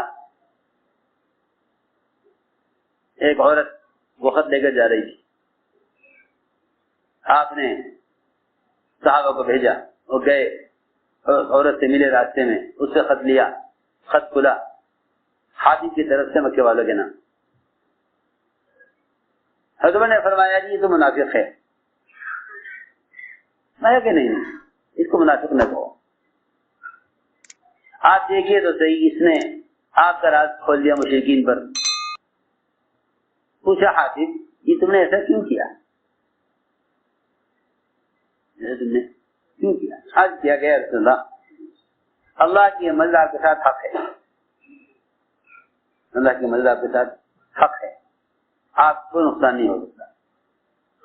میں نے خط میں لکھا، میں نے اپنے بچوں کی حفاظت کے لیے مشرکین پر احسان کیا تاکہ وہ میری اس احسان کے بدلے میرے بچوں کی حفاظت کریں۔ ہاں میں کہ ہاں اس کی بات سچ ہے، اس کی بات مان لو۔ حالانکہ کتنی بڑی غلطی ہے، کتنی بڑی غلطی۔ فرمایا کہ ہاں یہ سچ بول رہا ہے۔ حضرت فرمایا کہ یہ منافق ہے، اسے اجازت دیجیے میں اسے گردن اڑا دوں۔ فرمایا کہ عمر تم اسے قتل کرنا چاہتے ہو، حالانکہ یہ تو بدری صحابی ہے، حالانکہ بدری صحابی ہے۔ سوچنے کی بات ہے، بہت عام بات کر رہا میں۔ ہمارا حال یہ ہے کہ نہیں جی ہمیں اطمینان نہیں ہے، ان کی غلطی کا اعتراف کرنے پر ہمیں اطمینان نہیں ہے۔ سنو وہ سے ہمیں اطمینان نہیں ہے۔ ایک صحابی نے ایک کافر کا پیچھا کیا،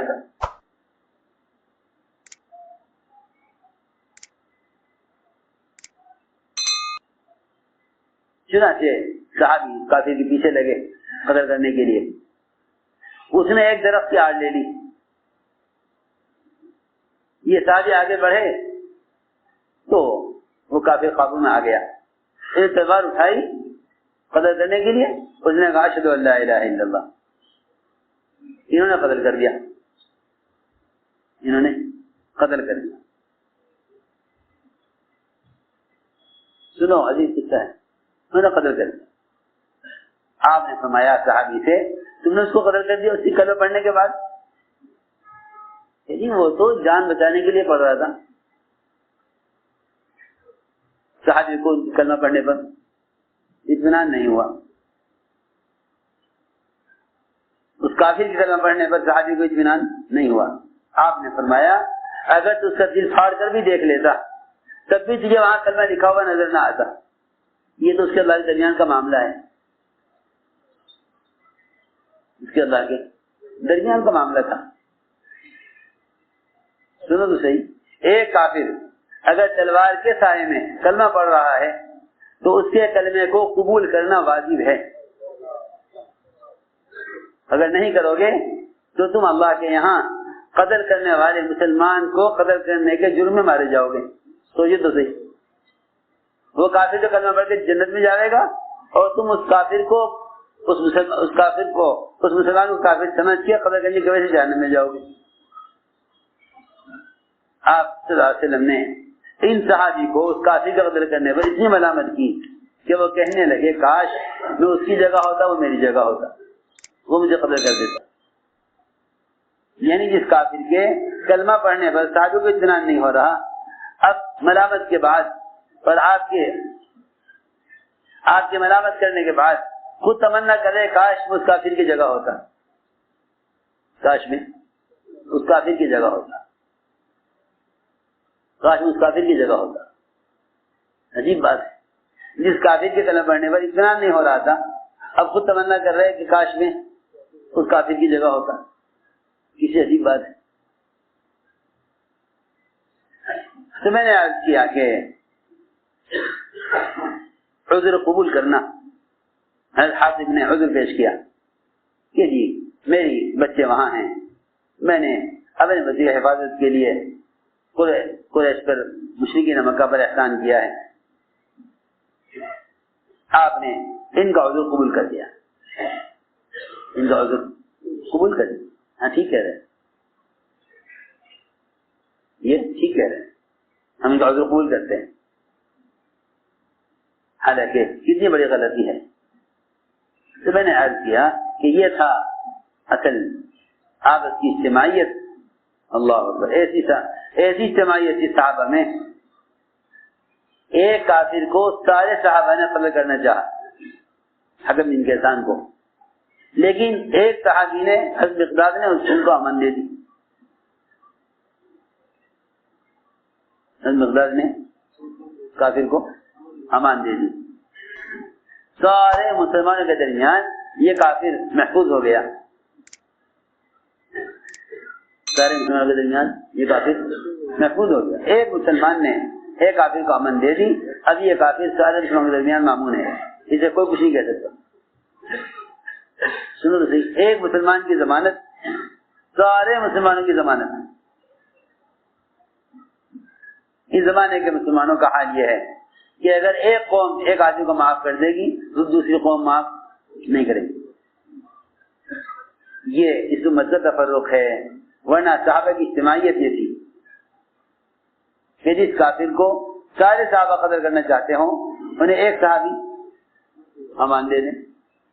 حکم بن کیسان کو حضرت مقداد نے امان دے دی. اب اسے کوئی قتل نہیں کر سکتا کیونکہ ایک مسلمان نے امان دے دی. ایک مسلمان کا امان دینا سب کی طرف سے امان ہے. تو اس لیے میں نے عرض کیا کہ عذر قبول کرنا چاہیے, عذر قبول کرنا چاہیے کہ ہاں بھائی یہ اپنی غلطی. لوگ کہتے ہیں کہ بھائی ادھر گزر کر دو, معاف کر دو. یوسف علیہ السلام نے کہا تھا بھائیوں سے لا تثریب علیکم اليوم, کہ بھائی تم پر کوئی الزام نہیں. مکے والے نے یاد دلایا حضور اکرم صلی اللہ علیہ وسلم کو کہ آپ تو کریموں کی اولاد ہیں, آپ تو وہ کریں گے جو آپ کو بڑوں نے کیا ہے. ہاں سنو غور سے. لیکن لوگ اتنی بات یاد رکھتے ہیں کہ بھائی کہا جائے یوسف علیہ السلام کی طرح لا تثریب علیکم اليوم, کہ تم پر آج کوئی الزام نہیں. اتنی بات تو لوگ کہتے ہیں, لیکن اس سے پہلے کیا ہے؟ اس سے پہلے یہ ہے کہ سارے بھائیوں نے اپنی غلطی کا آخر اقرار کیا. پہلے کہو انا کنا خاطئین, پہلے کہو انا کنا خاطئین, کہ ہم سے غلطی ہو گئی. اس خاطئین کا جواب ہے لا تثریب علیکم اليوم. یعقوب علیہ السلام کے پاس سارے بیٹے آئے, سب نے آ کر کہا یا ابانا استغفر لنا, یا ابانا استغفر لنا انا كنا خاطئین. قال سوف استغفر لكم ربی, کہ ہاں میں استغفار کروں گا تمہارے لیے, میں رب سے جمعہ کی رات کا انتظار کر رہا ہوں. جمعہ کی رات اللہ تعالیٰ کے یہاں سے بڑی مغفرت کی رات ہوتی ہے, اور اللہ تعالیٰ کے یہاں دعا کی قبولیت کی رات ہوتی ہے. میں جمعہ کی رات کا انتظار کر رہا ہوں, تمہارے لیے اللہ سے استغفار کروں گا. لیکن بھائیوں نے کہا ہم سے غلطی ہوئی, بیٹوں نے کہا ہم سے غلطی ہوئی, وہاں بھائیوں نے کہا ہم سے غلطی ہوئی, یہاں مکے والے نے کہا ہم سے غلطی ہوئی کہ ہم نے آپ کے دین کو حق نہ سمجھا, ہم نے آپ کو مکے سے نکالا, ہم سے غلطی ہوئی. ہاں دیکھو یاد رکھو کہ خطا کے بعد خطا کا اقرار کرنے کے بعد پھر درگزر کرنا ہے. خطا کا اقرار کرنے کے بعد پھر درگزر کرنا ہے. لوگ یہ چاہتے ہیں کہ درگزر کر دو اور غلطی پر اڑے رہیں, غلطی پر اڑے رہیں اور کہو کہ درگزر کر دو. یہ نہیں, قرآن میں تو خطا کا اقرار کرنے والوں سے درگزر ہے. میں نے شروع میں عرض کر دیا کہ آدم علیہ السلام غلطی کر کے ڈر گئے.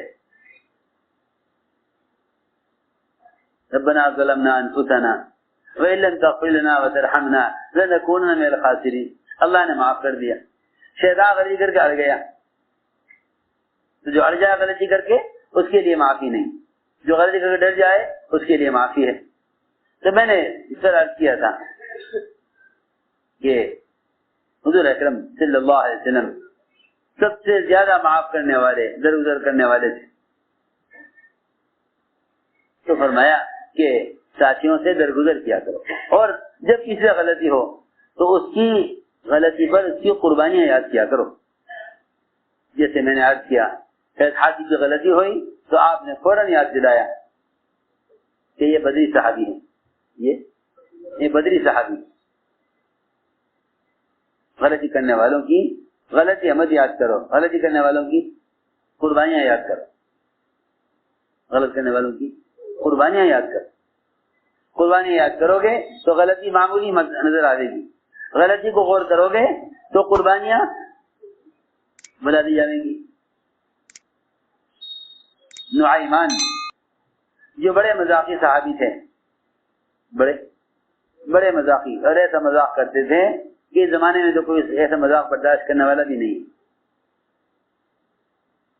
ایسا مذاق کرتے تھے کہ اس زمانے میں تو کوئی ایسا مذاق برداشت کرنے والا بھی نہیں۔ جب بھی کوئی شکایت لے کر آیا آپ کے پاس، فرمایا کہ اس کو چھوڑ دو، یہ بدری صحابی ہیں۔ حضرت عثمان کا سر پھاڑ دیا، حضرت عثمان کا سر پھاڑ دیا حضرت نعیمان نے۔ لوگوں نے کہا کہ عثمان سے کہ بدلہ لے نعیمان سے، فرمایا نہیں، نعیمان سے بدلہ مت لینا، اس لیے کہ وہ بدری صحابی ہیں، وہ بدری صحابی ہیں۔ مہمان کا اونٹ کاٹ لیا، آپ نے میرے بات سے اونٹ دے دیا، فرمایا کہ اسے کچھ نہ کہنا، بدری صحابی ہیں۔ ہمیں اس کی تعلیم دی گئی ہے کہ جو حضرات اس کام میں قربانیاں دیے ہوئے ہیں، ہمیں چاہیے سب کو کہ ایسے ساتھیوں کی قربانیوں کو غور کریں، نہ کہ کوتاہیوں کو، اور جیسا میں نے عرض کیا کہ تنہائیوں میں غیبتیں کرنے کے بجائے تنہائیوں میں ساتھیوں کے لیے دعائیں کرو، تنہائیوں میں ساتھیوں کے لیے دعائیں کرو۔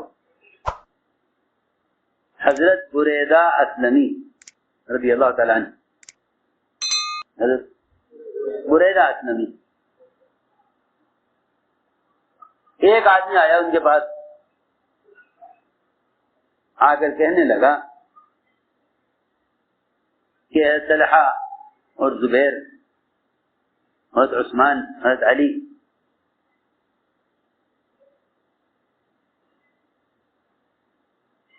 ان کے بارے میں آپ کا کیا خیال ہے؟ ان کے بارے میں آپ کا کیا خیال ہے؟ سننا دھیان سے بات۔ حضرت طلحہ اور حضرت زبیر، حضرت عثمان اور حضرت علی، ان کے بارے میں آپ کا کیا خیال ہے؟ مقصد یہ تھا کہ بیٹھ کر قریش کریں، ان میں یہ عیب ہے، ان میں یہ عیب ہے، اس میں یہ عیب ہے، اس میں یہ عیب ہے۔ جس اللہ معاف کرے ہمارا حال ہے کہ دو بھی کہیں بیٹھ جائیں گے تو ان کا موضوع یہی ہوگا کہ کون کیا کر رہا، فلاں کے بارے میں آپ کا کیا خیال ہے، آپ کس کی طرف ہیں، آپ کا فلاں کے بارے میں کیا خیال ہے۔ تو بریدہ اسلمی سے ایک آدمی نے آ کر کہا کہ ان کے بارے میں آپ کا کیا خیال ہے،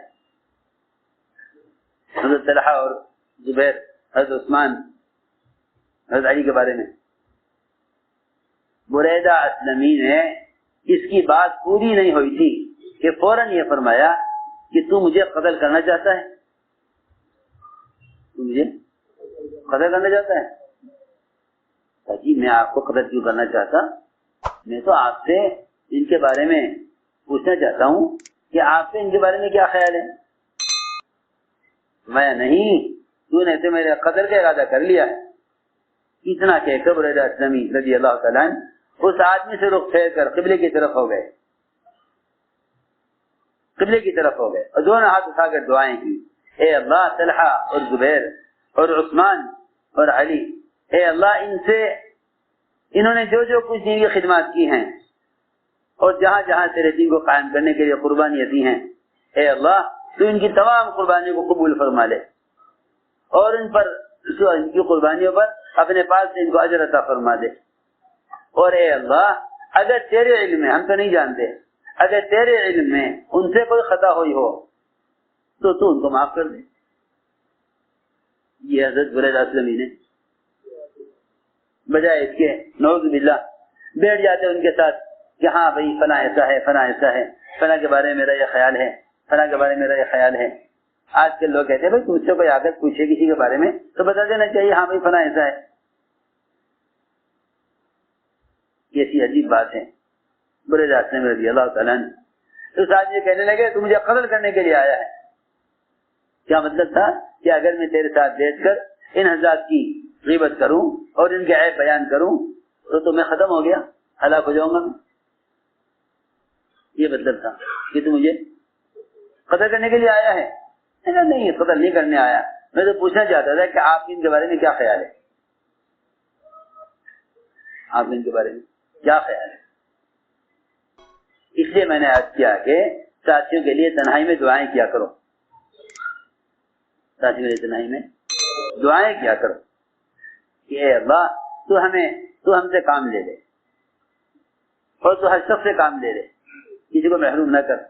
یہ اللہ سے تنہائی میں دعائیں مانگا کرو،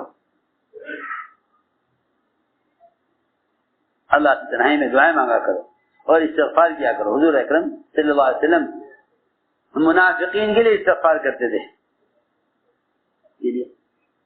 منافقین کے لیے استغفار کرتے.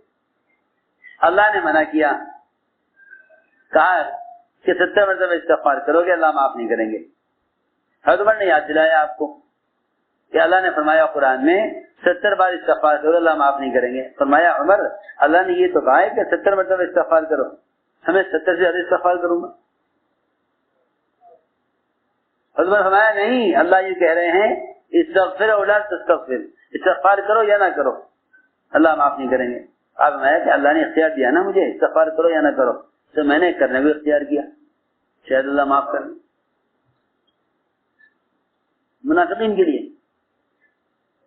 وہاں منافقین کے لیے استغفار کرتے تھے آپ، یہاں ساتھیوں کے لیے بھی لوگ استغفار نہیں کرتے. اس لیے چاہیے کہ اپنے ساتھیوں کے لیے تنہائی میں دعائیں مانگا کرو، تنہائی میں دعائیں مانگا کرو، تنہائی میں ساتھیوں کے لیے دعائیں مانگا اور ساتھیوں کی قربانیوں کی قدر کیا کرو، ساتھیوں قربانی کی قدر کیا کرو. دیکھو اللہ تعالیٰ اپنے بندوں کی قربانیوں کے قدردان ہیں. جو قربانی دینے والوں کی قدر نہ کرے پھر اللہ کی نظر میں گر جاتے ہیں، کیونکہ اللہ تعالیٰ خود شکور ہیں. اللہ تعالیٰ خود شکور کہتے ہیں اپنے بندے کی قربانی کی قدر کرنے والے، قبول کرنے والے. اللہ شکور ہیں، اللہ تعالیٰ شکور ہیں، اپنے بندے کی قربانیوں کے قدردان ہیں. وہ کسی کے عمل کو، کسی کے محنت کو ضائع نہیں کرتے. اس لیے چاہیے کہ اپنے ساتھیوں کے لیے تنہائی میں استغفار کیا کرو. یہ بھی ایک حکم ہے، ان سے درگزر کرو، نرمی سے پیش آؤ، استغفار کرو. اور چوتھا حکم یہ دیا کہ ان سے مشورہ بھی کرو، ان سے مشورہ بھی کرو. اس کا بھی حکم دیا، اللہ نے نبی کو حکم دیا ہے آپ ان سے مشورہ کیجئے. حالانکہ نبی کو مشورے کی ضرورت نہیں ہے، نبی کو مشورے کی ضرورت نہیں ہے. ان کے پاس وحی آتی ہے، اللہ سے پوچھ کے کام کریں. صحیح حدیث میں ہے اللہ کے رسول مشورے سے مستغنی ہے، انہیں مشورے کی ضرورت نہیں ہے. لیکن اللہ نے مشورے کو تمہارے لیے رحمت بنایا ہے، مشورے کو تمہارے لیے رحمت بنایا ہے. اور واقعی ایسا اجتماعی کام ہے مشورہ جیسا نماز اجتماعی کام ہے، جیسے نماز اجتماعی کام ہے ایسا مشورہ اجتماعی کام ہے. اپنے سارے کام چھوڑ کر جیسے نماز کے لیے آنا اہم ہے، اس طرح سارے کام چھوڑ کر مشورے کے لیے آنا اہم ہے. میں کیا بتاؤں آپ کو، جو نماز چھوڑ دے گا اس کا اسلام کے کسی خیر میں کوئی حصہ نہیں رہے گا.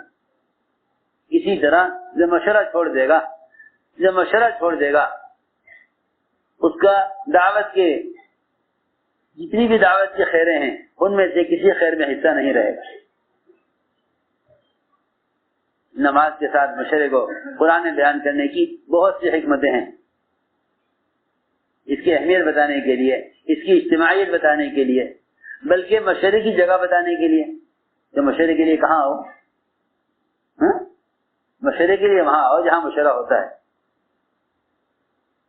مشورے کے لیے وہاں آؤ جہاں مشورہ ہوتا ہے. اسی طرح نماز کے لیے وہاں آؤ جہاں اذان دی جاتی ہے. ایک صحابی نے اپنے آزار پیش کیے نا کہ جی میں اندھا ہوں، مجھے کوئی لانے والا نہیں ہے، میرے مسیح کے درمیان راستے میں کھجور کے درخت بہت ہیں، مدینہ منورہ سانپ بچھوں کا علاقہ ہے، آپ اجازت دیں گے مجھے کہ میں نماز گھر میں پڑھ لوں؟ فرمایا کہ نہیں، مسجد آیا کرو. فرمایا کہ مسجد آیا کرو. میں عرض کر رہا کہ جہاں نماز کی ادائیگی کی جگہ، جیسے نماز کی ادائیگی کی جگہ مسجد ہے، اس طرح مشورہ کرنے کی جگہ بھی مشورے کی جگہ ہے. مشورے کی جگہ ہے. اور ایک مسجد میں دو جماعت کی نمازیں نہیں ہوا کرتی، یہ بھی بات سمجھنی چاہیے. ہر مسجد میں نماز ایک ہوگی، ہر مسجد میں نماز ایک ہوگی، ہر مسجد میں نماز ایک ہی ہوگی.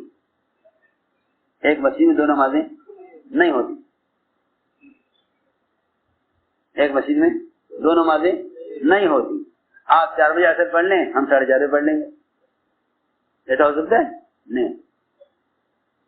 اگر ایک فرد یا کسی کی جماعت یا جماعت کی نماز چھوٹ جائے تو ان کو حکم ہے کہ وہ مسجد کے حصے سے باہر جماعت کریں. ایسا ہی ہے نا؟ کہاں جماعت کریں؟ مسجد سے باہر کے حصے. مسجد میں 2 نمازیں جماعت کی نہیں ہوں گی. ایسے ہی بتلا دیا کہ ایک مسجد میں 2 مشورے نہیں ہوں گے. ایک مسجد میں 2 مشورے. مشورہ نماز کی صفت پر ہے. مشورہ کیسی اچھی بات ہے. مشورہ نماز کی صفت پر ہے.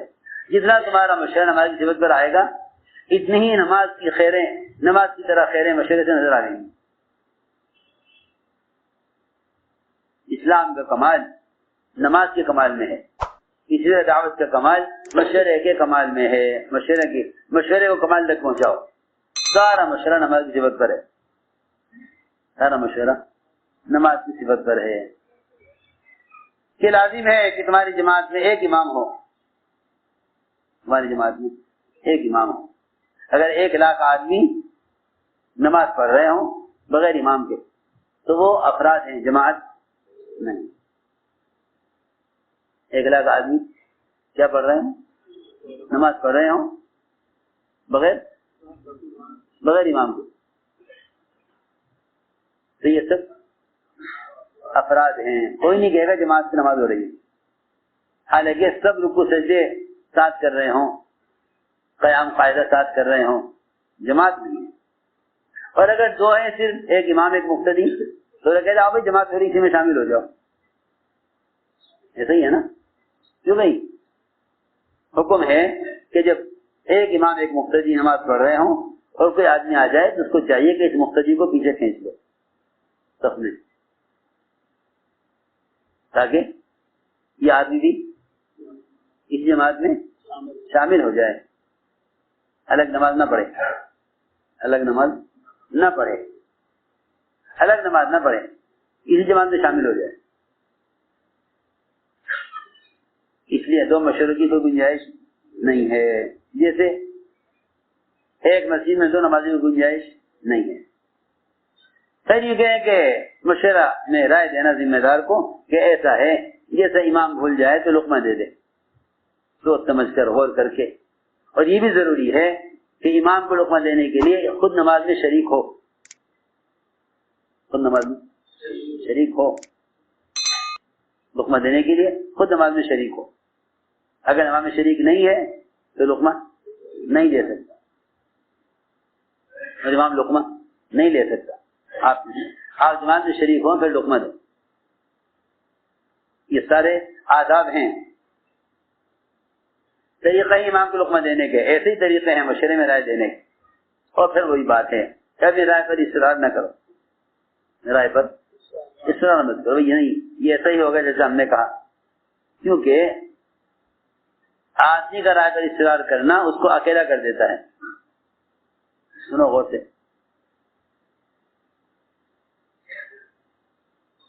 اور رائے پر اصرار کرنے سے امت میں تفریق پیدا ہوتی ہے. عبداللہ بن ابی منافقین کا سردار، اس نے حضور اکرم صلی اللہ علیہ وسلم کو رائے یہ دی کہ ہماری رائے یہ ہے کہ آپ احد کے میدان میں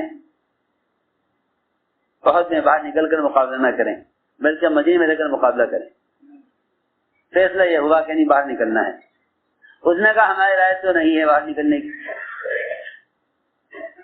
میں رائے تو نہیں ہے باہر نکلنے کی. کوئی اپنی رائے پر اڑ گیا، بتاؤ بھائی میرے ساتھ کون دے گا، کون کون ہماری رائے میں ہمارے ساتھ ہیں. آپ صلی اللہ علیہ وسلم 700 صحابہ کو لے کر نکلے. عبداللہ بن ابی 300 کو لے کر ٹھہر گیا مدینے میں.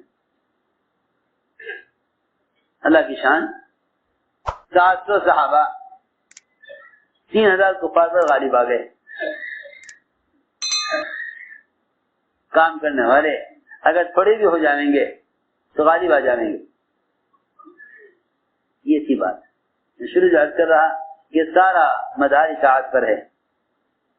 جتنے نکلے آپ کے ساتھ وہ سب کے سب غالب آ گئے 3000 مشرکین پر. اللہ نے بڑی آسانی کے ساتھ میدان مسلمانوں کو دے دیا.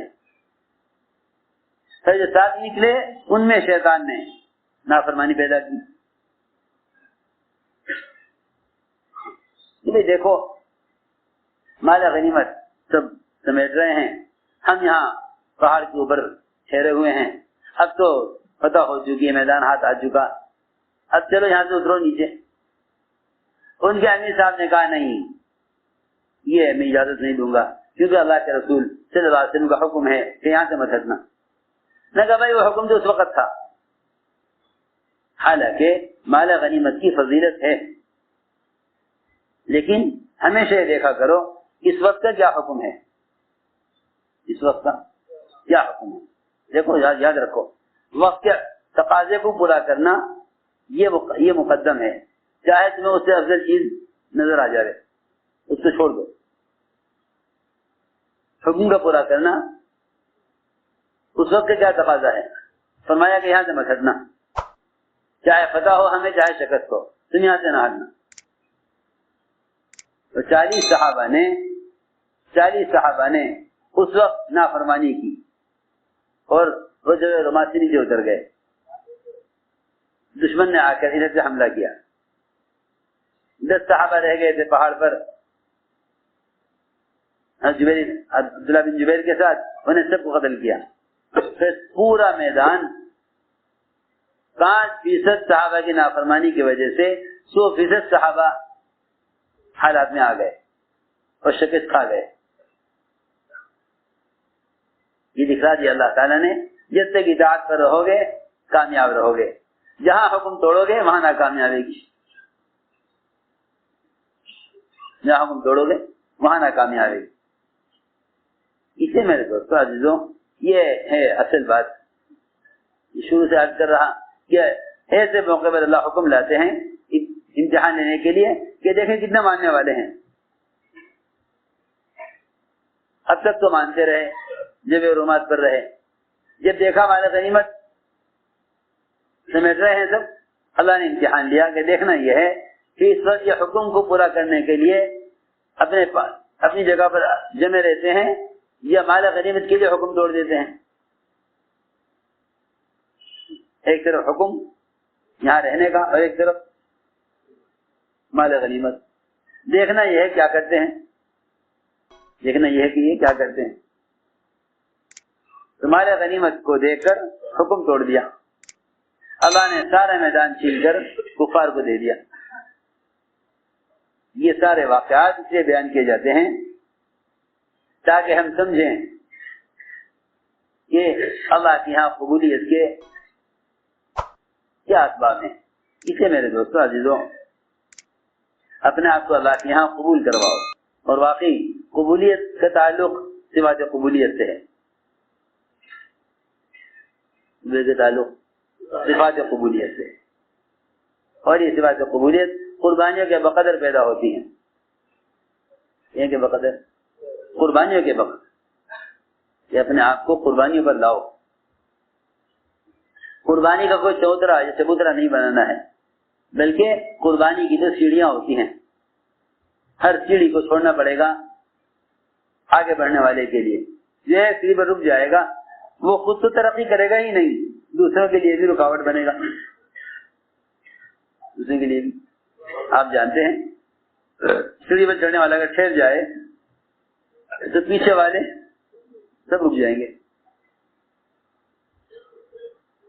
پیچھے والے سب رک جائیں گے. اس لیے اس کام میں دو چیزیں ہیں جس سے آدمی آگے بڑھتا ہے، ایک قربانیاں اور دوسرے اخلاص. قربانیاں اور اخلاص، یہ اپنے آپ کو قربانیوں سے اور اخلاص سے اللہ کے اپنے آپ کو قبول کروانا ہے. اللہ امتحان سے سب کو گزاریں گے، امتحان سے سب کو گزاریں گے. ہمیں چاہیے کہ آدمی ذاتی زندگی کو بھی نمونہ بنائیں، ذاتی زندگی کو بھی نمونہ بنائیں.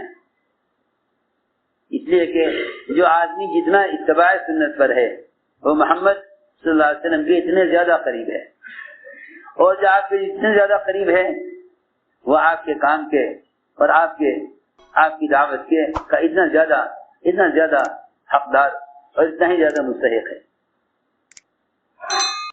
اس لیے ساری ولایتوں کی چوٹی، ساری خلافتوں کا خلاصہ اتباع سنت ہے، جس میں سب سے بڑی سنت اور سب سے بنیادی سنت وہ انفرادی دعوت اور نقل و حرکت ہے. مجھے ایسا معلوم ہوتا ہے کہ وہ چیز جو کام کا جز نہیں وہ تو کل بن گئی، وہ تو کل بن گئی، اور جو کام کا اصل کل ہے انفرادی دعوت اور نقل و حرکت وہ جز بن کر رہ گیا. لوگوں نے مشورے اجتماعات جو کام کا جز نہیں ہے، ایک ضرورت ہے وقتی، اس کو اصل سمجھ لیا، انفرادی دعوت نہیں دیتے.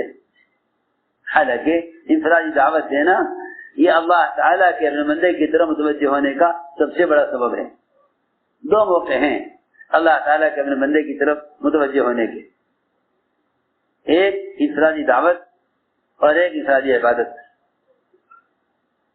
یہ دو موقع ہیں. الذی یراک حین تقوم وتقلبک فی الساجدین. ایک اللہ آپ کو خود دیکھتے ہیں جب آپ دعوت دیتے ہیں لوگوں میں، اور اللہ خود آپ کو دیکھتے ہیں جب آپ عبادت میں ہوتے ہیں صحابہ کے ساتھ. وتقلبک فی الساجدین. اس لیے عزم کرو کہ انشاءاللہ ہمیں اپنے آپ کو اللہ کے ہاں قبول کروانا ہے، اور اپنے اندر صفات قبولیت پیدا کرو. اصل میں اللہ کا کام، اللہ کے کام والا ہونے کے لیے اللہ کا قرب چاہیے، اللہ کا قرب چاہیے، اللہ کا قرب چاہیے.